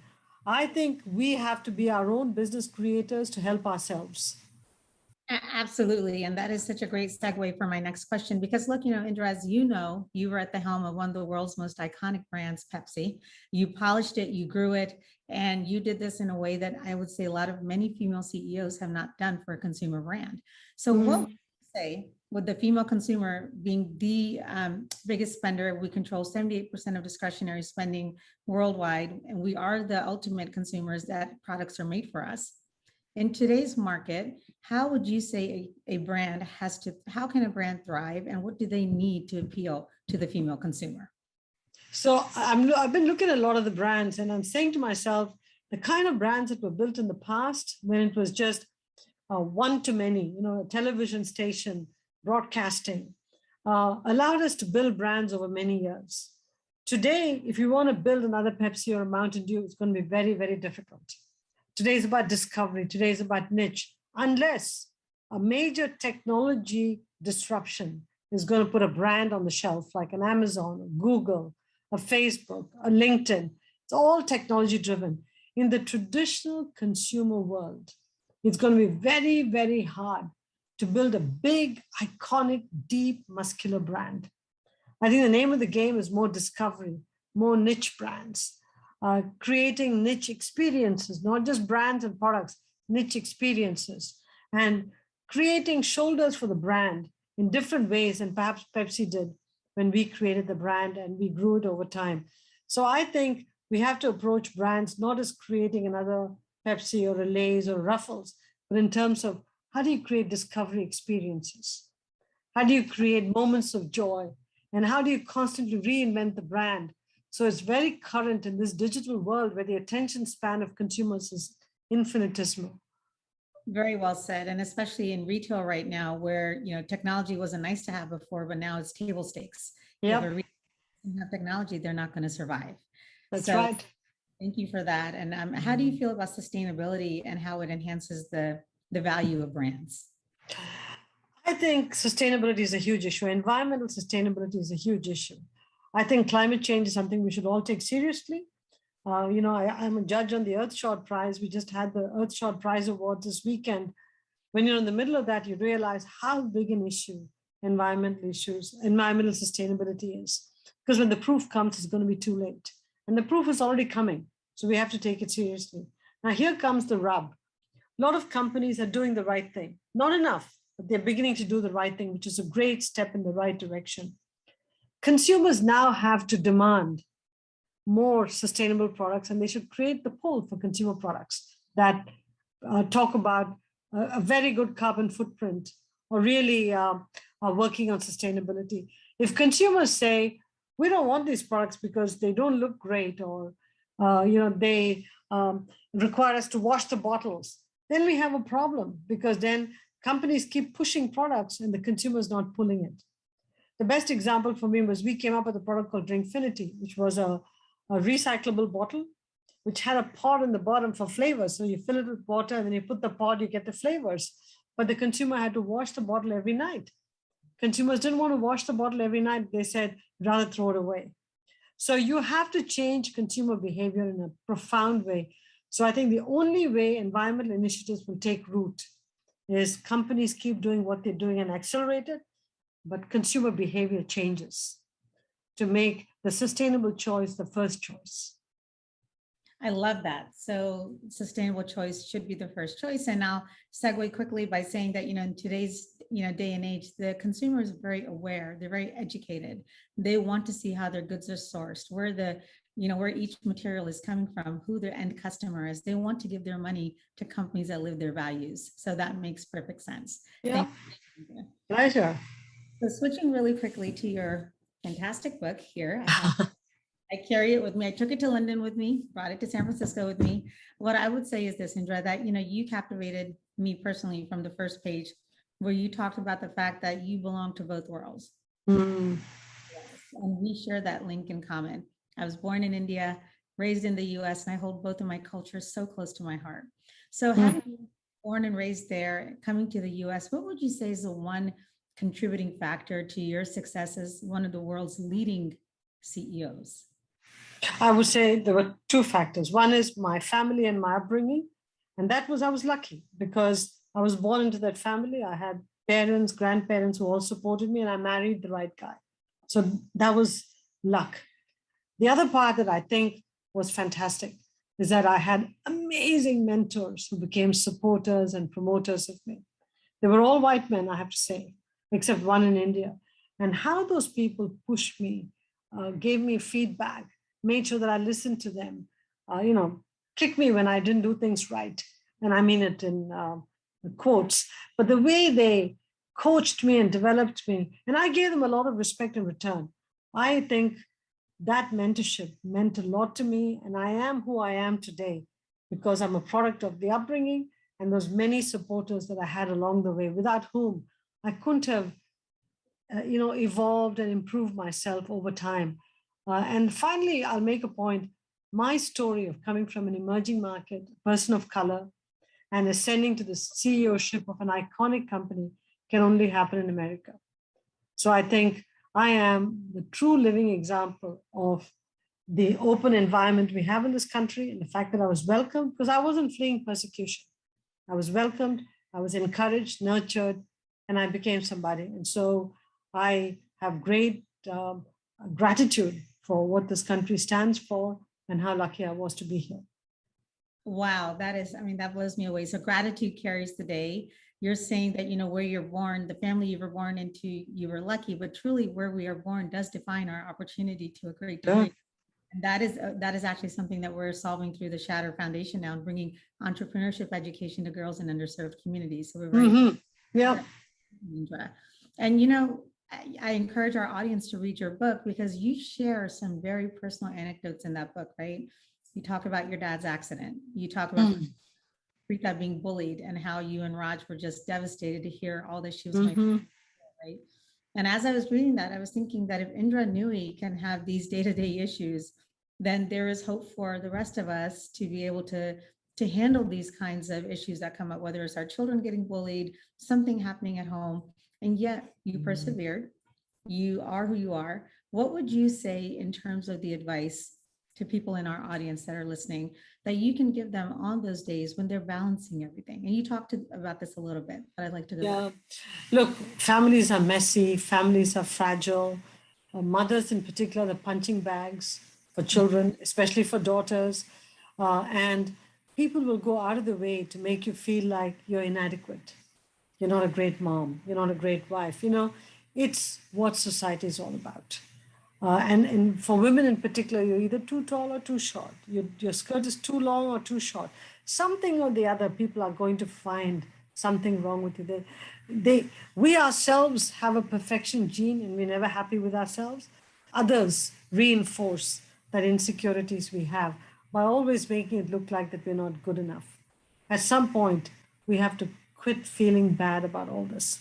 We have to just say, this is who we are. Take it or leave it. If we want to dress a certain way, we're going to. We're not going to be risque, but if you're going to dress a certain way, so be it. And this is where the sisterhood of other women have to be our check and balance, giving us feedback, not judging us, but listening to us, giving us good advice, allowing themselves to be a sounding board for you. I think we have to develop much stronger sisterhood, much stronger links between other women. So together we can navigate this journey, because it's a tough journey, okay? The ideal worker today is a male.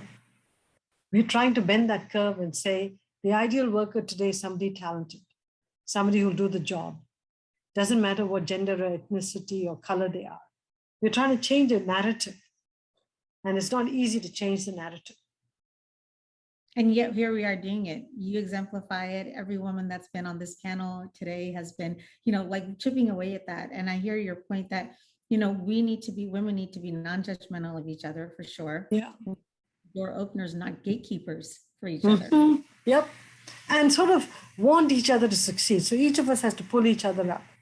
And I think, Indra, I couldn't agree more with that, given what we do at the Shatter Fund. And I think sometimes that not being able to think like that is caused by scarcity. And that's another part of the message that we want to, get out during the summit, is there's room for everyone, right? We are lucky to be here. We belong here. All of us belong here. We're stronger together. And that is actually the truth. So So look, I'm very gracious, very, happy and, grateful for your time. And what I would say, I would love to hear from you as you close out and talk to us a little bit about, you've written a book, you are Indra Nooyi, you've done this, Pepsi role. What's next? Where do you go from here? And I imagine that the best is yet to come. Well, look, I've been busy since I retired from PepsiCo, but doing things that I want to do with my time, and they're all purpose driven, whether I'm teaching up at West Point or sitting on the board of Memorial Sloan Kettering or things like that. I'm doing things where I feel like there's a sense of purpose and I'm giving back. And this book has got legs. I'm trying to work on figuring out what's the best way to put a care infrastructure in. I've got to show some examples by working in states. So in Connecticut, we have a project going on. I'd like to pick 3 or 4 states and figure out how to develop a model that we can take to all the other states in the country. We're trying to do something similar in India. So, at this point, what I'm going to do, Shelly, is give my time, money, and resources to this care cause, because I care about young family builders and women in particular. Mm-hmm. And my hope is that by taking the monies that I earned over time, deploying a large portion of it towards this, we can see some real movement on this care equation, not just talk, action. And if we can mobilize enough people, especially the men in power, maybe we will make some progress. And that combined with the fact that as younger women come into the workforce, they'll stay in the workforce and they'll also have kids, because having kids is a joy. We want to make sure they look at the joy and not the stresses. No, absolutely. And, and while we can have many, many things, we can't have it all at once. Right. So just being able to prioritize that is the right way to go. And, to your last point, a male allyship, right? Men and women need to work together to be able to advance women in the workforce. Totally. Caregiving. So I think that's so. Yep. So Indra, any last words of wisdom for our audience before we give you back your time? I just say that, this is the decade of women. I mean, women are so smart. They're hungry. They want to contribute. We ought to grease as kids for them. But I'll say from a women's perspective, do what makes you happy. Don't let somebody else set the agenda for you. Think hard about time. There's very little time that we all have on this earth. Think hard about what makes you happy and what you want to do. And use the support structure of other women to tell you when you're doing things right and not doing things right. Don't let other people define your job or your life for you. Don't let other people tell you who you are. Exactly right. Amazing. Well, Indra, I am so grateful for you today. Everybody, if you don't have the book, hurry up and go get it. My Life in Full by Indra Nooyi. And again, thank you for joining us today, Indra. Thank you for having me. Thank you. Thank you so much. See you again soon. Take care. Bye-bye. Thank you, ladies. Well, how do you follow up Indra Nooyi? And I have the answer. Shelly, it is our great pleasure to bring on board CNN's Audrey Irvine. Audrey and Allison and Jamie have been waiting in the wings for us, and we are so appreciative of that. Thank you for dealing with our little production hiccup there. These are women who are really changing sports as we know it, and I can't wait for Audrey to take it away. Thank you so much. All right. Thank you, Stefanie. So professional sports is one of the last ceilings for women to break, but it's happening in numbers of female athletes, owners, coaches, and executives are growing. Here to discuss why now is the time to bet on women in sports are Allison McCauley and Jamie Messler. So let's go. Allison McCauley is Senior Vice President of Monumental Sports and Entertainment, one of the largest integrated sports and entertainment companies in the nation. The company owns and operates 5 professional sports teams and owns and manages a number of world-class arenas and its own sports network. Allison leads business operations and serves as team COO for both the WNBA Washington Mystics and the NBA G League Capital City Go-Go. She also leads the company's internal creative agency. Jamie Messler is the co-founder of Gaming Society, a newly launched platform. Prior to founding Gaming Society, Jamie served as president of the Players Tribune, a first of its kind digital media company dedicated to empowering athletes with the tools they need to tell their stories. Messer co-founded the Players Tribune with Derek Jeter. Jamie joined the Players Tribune from XL Sports Management, where she was one of the first hires when the agency was established in 2002. From 2002 to 2014, she worked her way up to one of the most powerful sports marketing executives in the business. As the agency's CMO, she developed an industry-leading benchmark formula for player marketing that included client services, public relations, cause-related programs, and community outreach, social media and digital programming, branded content, and corporate partnerships. Whew, we have some powerhouses with us tonight. So, Allison, let's start with you. The title of this panel is Bet on Women. Comes from an article penned by WNBA star and Players Association President Neke Okumake. When the players opted out of their then current collective bargaining agreement in 2018 and negotiated with the WNBA for what turned out to be one of the most forward-thinking labor agreements and created a radical shift in how female athletes are compensated. And the agreement has become part of a broader cultural reckoning over disparities in how society regards men and women. Can you talk a little bit about why women's sports is important in the context of this broader conversation around gender equality and how you think sports can help affect change off the court, especially in local communities? Sure, happy to, and thank you for having me. We're excited to just follow Indra, and this question reminds me of something that Mika was saying about know your value, right? So the WNBA CBA really has been such a guidepost in this effort to create equality. I hope it's just the beginning. We're on that path.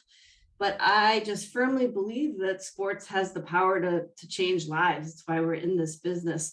And I think women's sports is just such an important and critical space to help drive this gender equality that we're looking for. Indra talked about the sisterhood that we're looking for, and I actually think we can create some of that in sports. So if you think about team sports in particular, it's one of the best places that young girls can learn the lessons of teamwork, self-reliance, resilience, confidence. It's the thing that young boys learn because they're all playing sports. And girls need to stay in sports so that they get those lessons, that they learn that they can be a teammate while they can still individually excel, and those are not mutually exclusive. And on the professional level, I think professional sports actually reflects for men and for boys what strong women leadership and excellence and achievement looks like. And it's in a space that's not threatening for them. It's not the boardroom. They're sitting and watching our athletes on the court, and that begins to hopefully change the hearts and minds. And I think we're just really, women in sports are defying some of those stereotypes and those social norms, and really sort of trying to showcase men and women as equal. And I'll just say, as a small anecdote, I have a young son who was 2 years old at the time. I was taking him to Washington Mystics games, and he's fidgeting in his seat, and you think he's not really paying attention.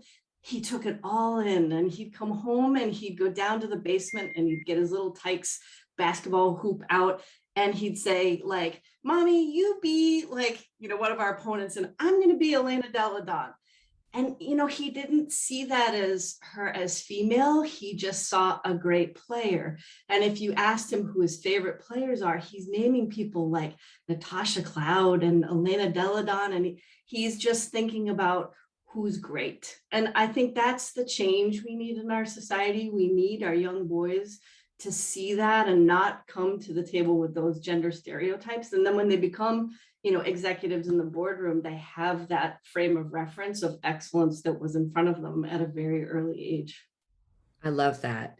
So Jamie, tell us a little bit about gaming society and explain what Bet on Women means to your company, and how are you using the growth of the sports betting industry to propel women's sports? Well, nice to be here with everyone. Thank you.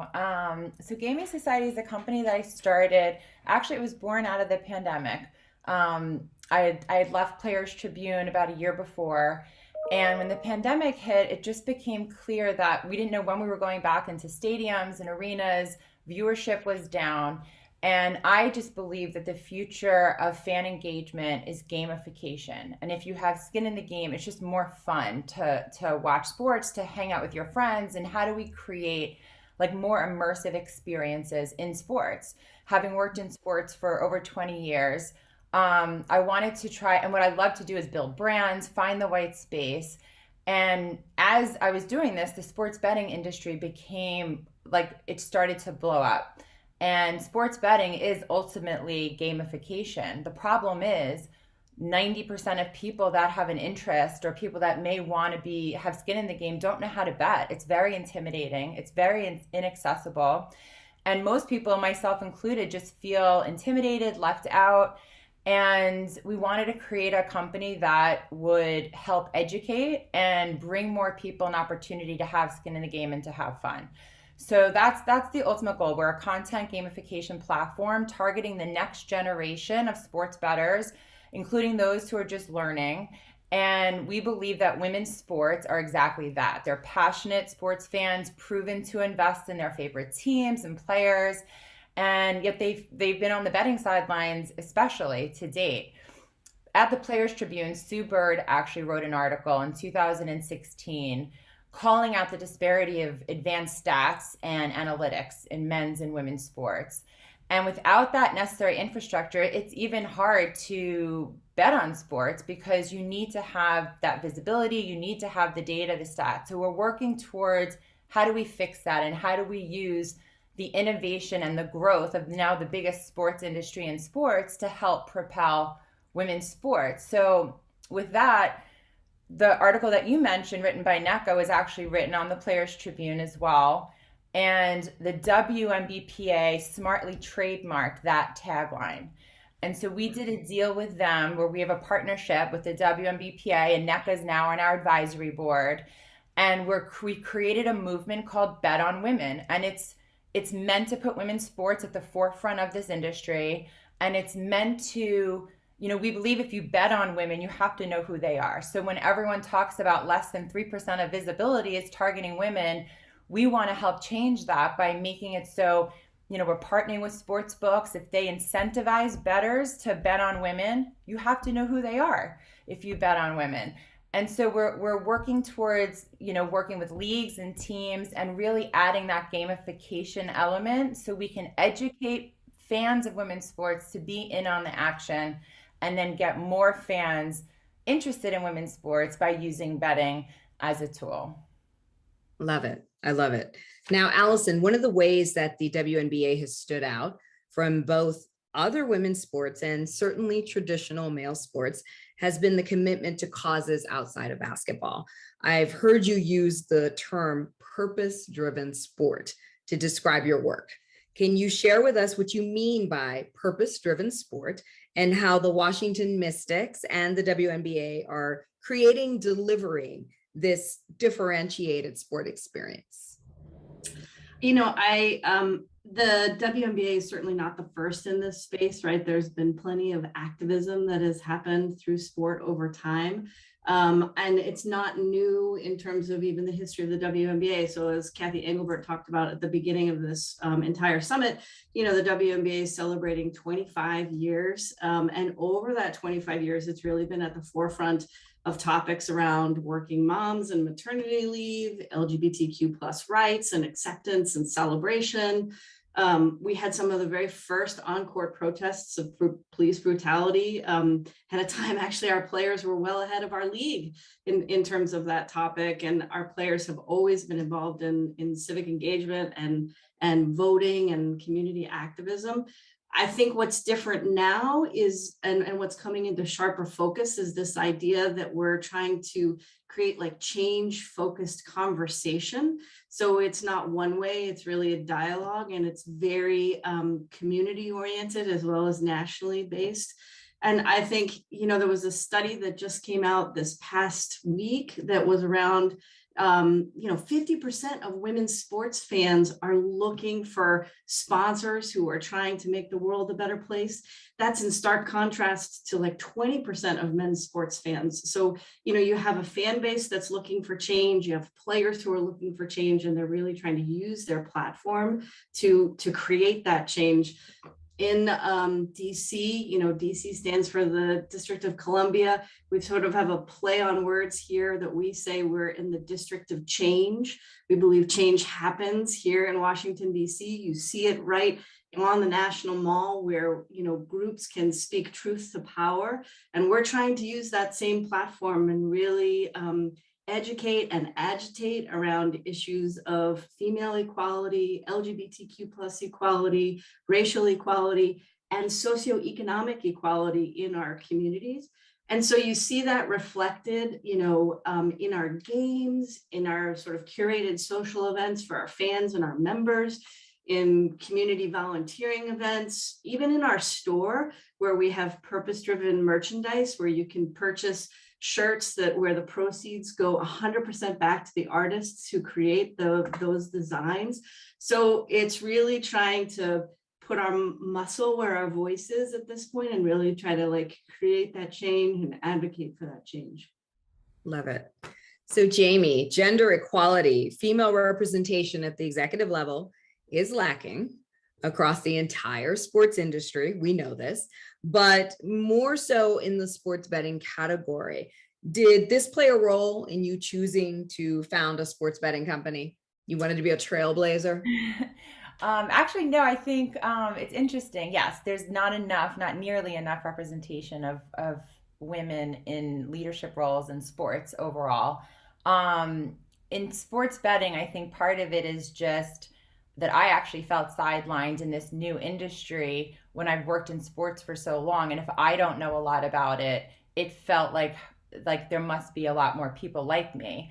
And when I really dove into it, more so from a demographic standpoint, what I think is really interesting, even not just sports betting companies, but sports media companies, it feels like every company is targeting one demographic.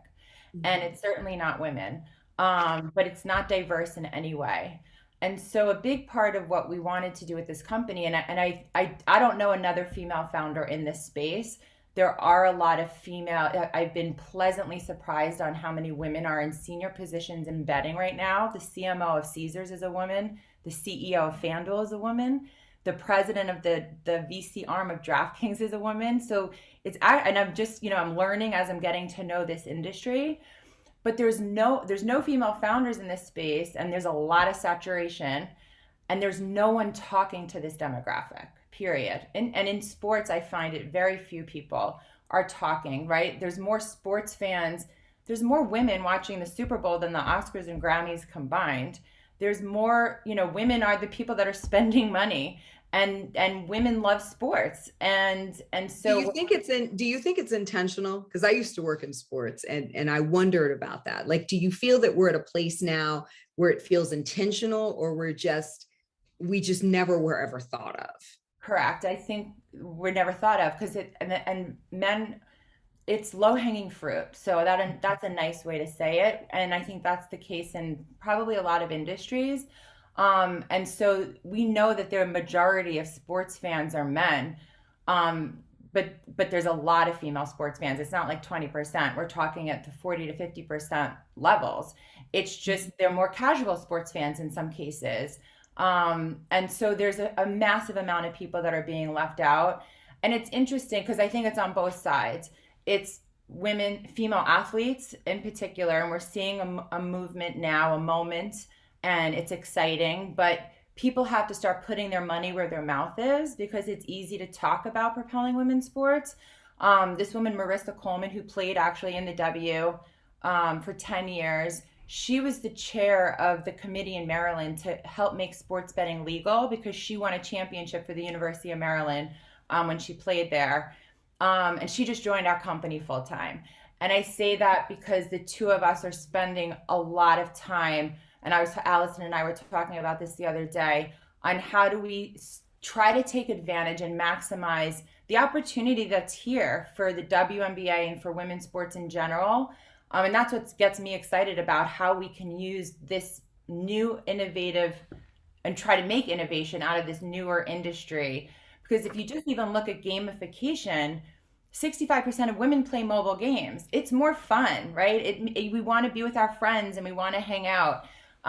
So it's super exciting time, and I hope that we can make an impact positively with women sports business leaders and managers and young people who are growing in the field, but also with women's sports generally. Wonderful. So Allison, the FAN project, which was created by the Sports Innovation Lab and supported by all of the leading major leagues and foundations across the sports industry, including the WNBA, has really been a game changer in the women's sports landscape and has helped provide critical data for the business case for investing in sport. Can you talk a little bit about what the FAN project is and how the final report is helping to shape the future of women's sports, and maybe how you're putting the report's insights to work for your actual business? I think Jamie and her group are like right on the point on some of what's come out of this, right? So the FAN project got the access to social media data files from over 10 million data points, and then added in like 10 billion data points on TV viewership. And, you know, one of the big findings, and for those of us who work in women's sports was not surprising, is that like the traditional sports model of the audience and the event and the impressions, that is not where women's sports is at. And honestly, I was talking to Shelly about this, that like women's sports followers had to, they were not on traditional media linear platforms, and so they had to put digital first to find their favorite sports. And the athletes who didn't have traditional models were onto social media really early and engaging with fans because that's what was available to them. And so the female sports consumer is digital first.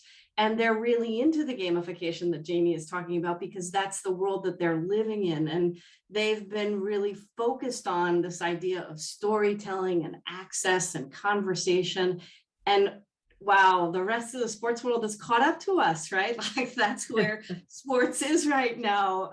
But women's sports has been there. And right, this is really our opportunity to capitalize on that strength that we've had. So it's really finally this idea of quality over quantity, and that, you know, the fans are looking for this affinity with their athletes, with their teams, with their leagues. And it's not just eyeballs and people out at events. And we talk about this internally that, you know, we once upon a time we might have thought about ourselves as a live events business.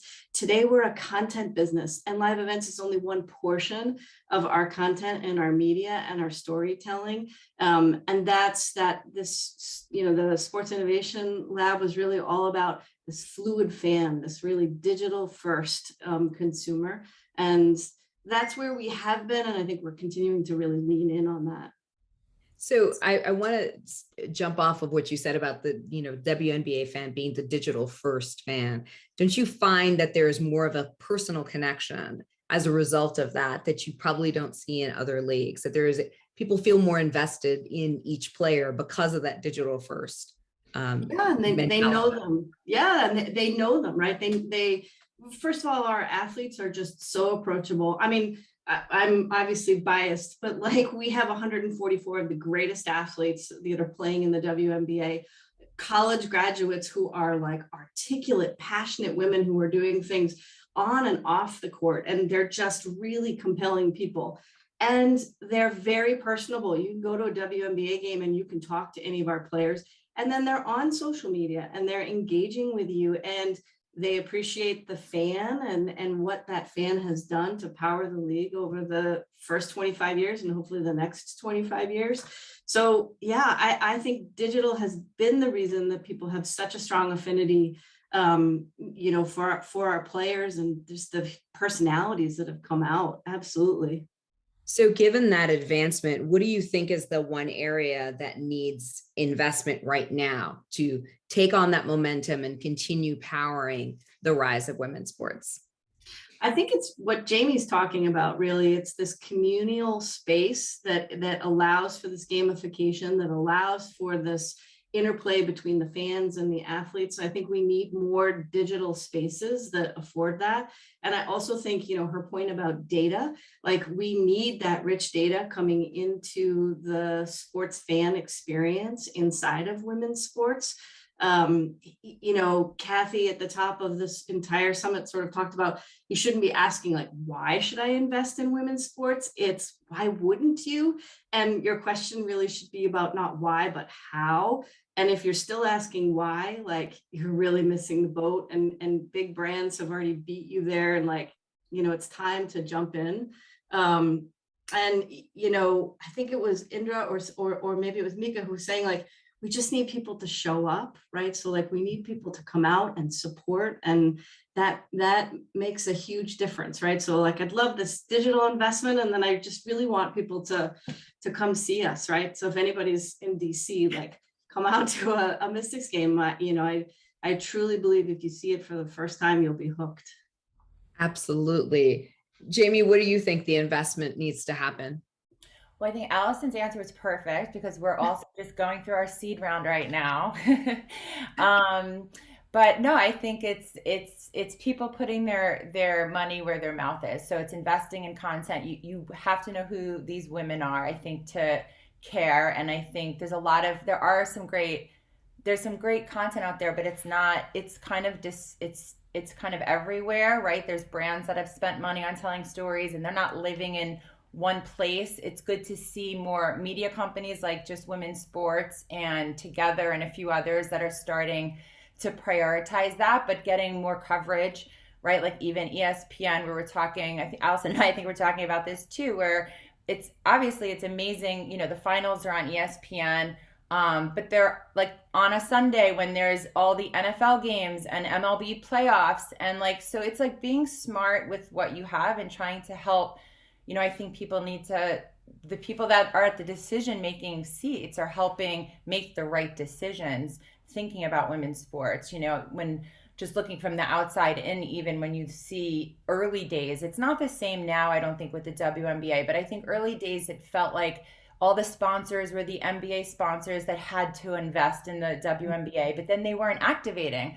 So you didn't see the commercials about the game. So when you're trying to get people, like Allison's saying, coming to the games and showing up, people didn't know when they were. Or Maya Moore, I remember had a shoe with Brand Jordan, but they were promoting it during the NBA season.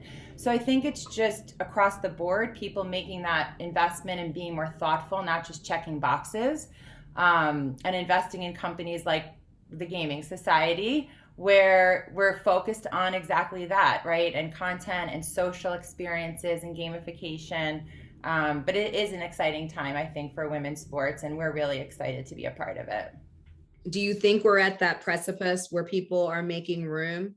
You named the ESPNs, you named some of the major brands. Do you think that we're at that place where we're past checking boxes and that people are making room and seeing the possibilities in women's sports? We are, but you need to see more women in those positions at the networks and at the companies that are making those decisions. There needs to be more diversity. And I think also on the team and league level, there needs to sometimes be more innovative thinking. Like Allison, their team is in great shape because Allison Drennigan. And a lot of the teams, it feels like, are doing so, but there's a lot of more traditional thinking at some of the bigger league offices. And so I think that women's sports, when you're starting to see like Angel City with the NWSL in LA and starting to see different teams coming up and starting to think more innovatively, what Allison was talking about with the Sports Innovation Lab and how they're providing more data and insights so that you can invest in the right ways, I think is also awesome. So yeah, we're there. It's starting to happen for sure. Yeah. And any final thoughts? I was gonna say, you're seeing big companies come in now with, Cathy's initiative to bring in partners at the WNBA. So, you're seeing the Googles and the Amazons and the Nikes come in, and I think that's really critical to our success. And I'm just really bullish about her ability to attract more of those and for us to be able to track them at the Mystics. And, Jamie's point about you used to see sponsors who were only just sort of there because of the parent brand with the NBA. Now you have brands who really understand the opportunity with women and are specifically investing and activating. And I think we just need more of those. Wonderful. Thank you so much, ladies. I cannot wait to see what is in store for you both, and we will be watching. Absolutely. Come on out. Yeah. For sure. Thank you, Audrey, Jamie, and Allison, and all the important work that you're doing for women's sports. It's really incredible. So it's been an extraordinary day here for the Shatter Summit, and we're so thrilled that all of you have been able to join us. And so to close out our event, I'm delighted to hand it over to the fabulous Shelly Kapoor Collins. Wow, thank you, Carolyn, and thank you all in the audience for joining us for the Shatter Summit today. While we are so inspired by so many fabulous leaders who have shattered glass ceilings today and across industries, it's clear that we have a lot of work to do still. And we keep fostering the sisterhood like we talked about, and supporting each other and being door openers for each other. And as you know, at the Shatter Fund, last March, we announced the formation of the Shatter Foundation. The foundation brings education, entrepreneurship education to girls in underserved communities. Over the last 20 years, I've been doing work to bring STEM to girls. And so this is just a continuation of that. Today, I'm excited to share with you that we introduced an entire class of young women across the country over the summer to innovation economics, and showed them that one day they too can be entrepreneurs, that they can strive to be the vice president, the president, the commissioner of the WNBA. They can be anything they want, and entrepreneurship and STEM are the paths that lead that way. So in the meantime, we actually also partnered with my alma mater, the University of Maryland College Park, to be able to highlight the top female student entrepreneurs that are at Maryland right now, and how can we support them. And so in that process, we went ahead and we did a selection process, and I'm excited to announce the winners of the inaugural Shatter Foundation Startup Grants of $5,000 each, in partnership with the University of Maryland. And to help with announcing these winners, I am honored to welcome my daughter, Sohana Collins. Hi, I'm Sohana Collins, and I'm excited to announce the winners.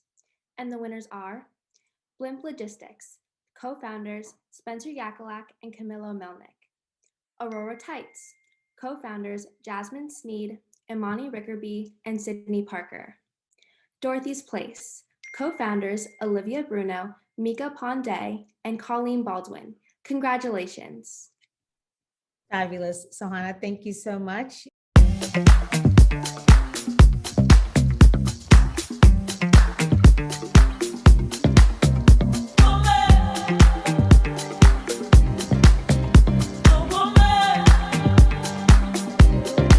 I was insecure, yes, I was frightened. To be myself seemed like a distant dream. Lost in the crowd, I closed the curtains, and I hit my hips and thighs in baggy jeans. But they said, love, don't fail if you try it. I know in my heart I would succeed. When times get hard, you gotta keep on fighting. And all these battles, yes, they make the best of me. 'Cause I can rule like a queen, be a superhero. Hold my head high the further I go.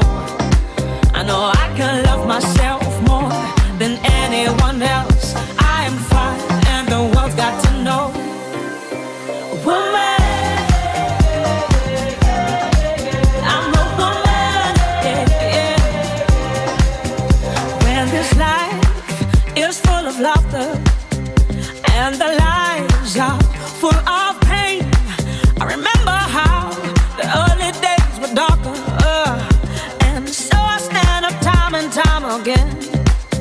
And now I'm sure, oh yes, I'm certain, if I'm breaking down, well, it don't make me weak.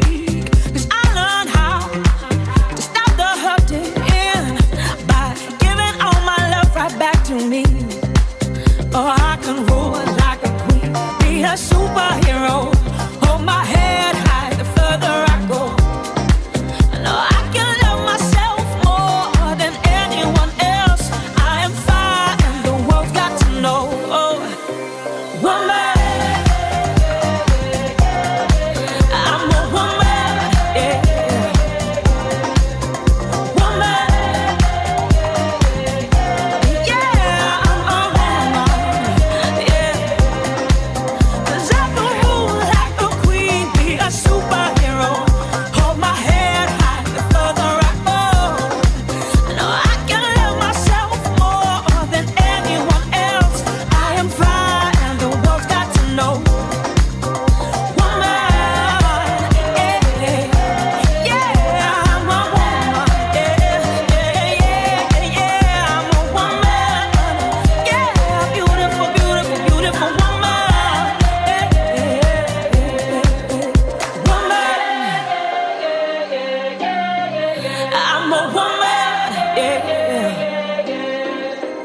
woman.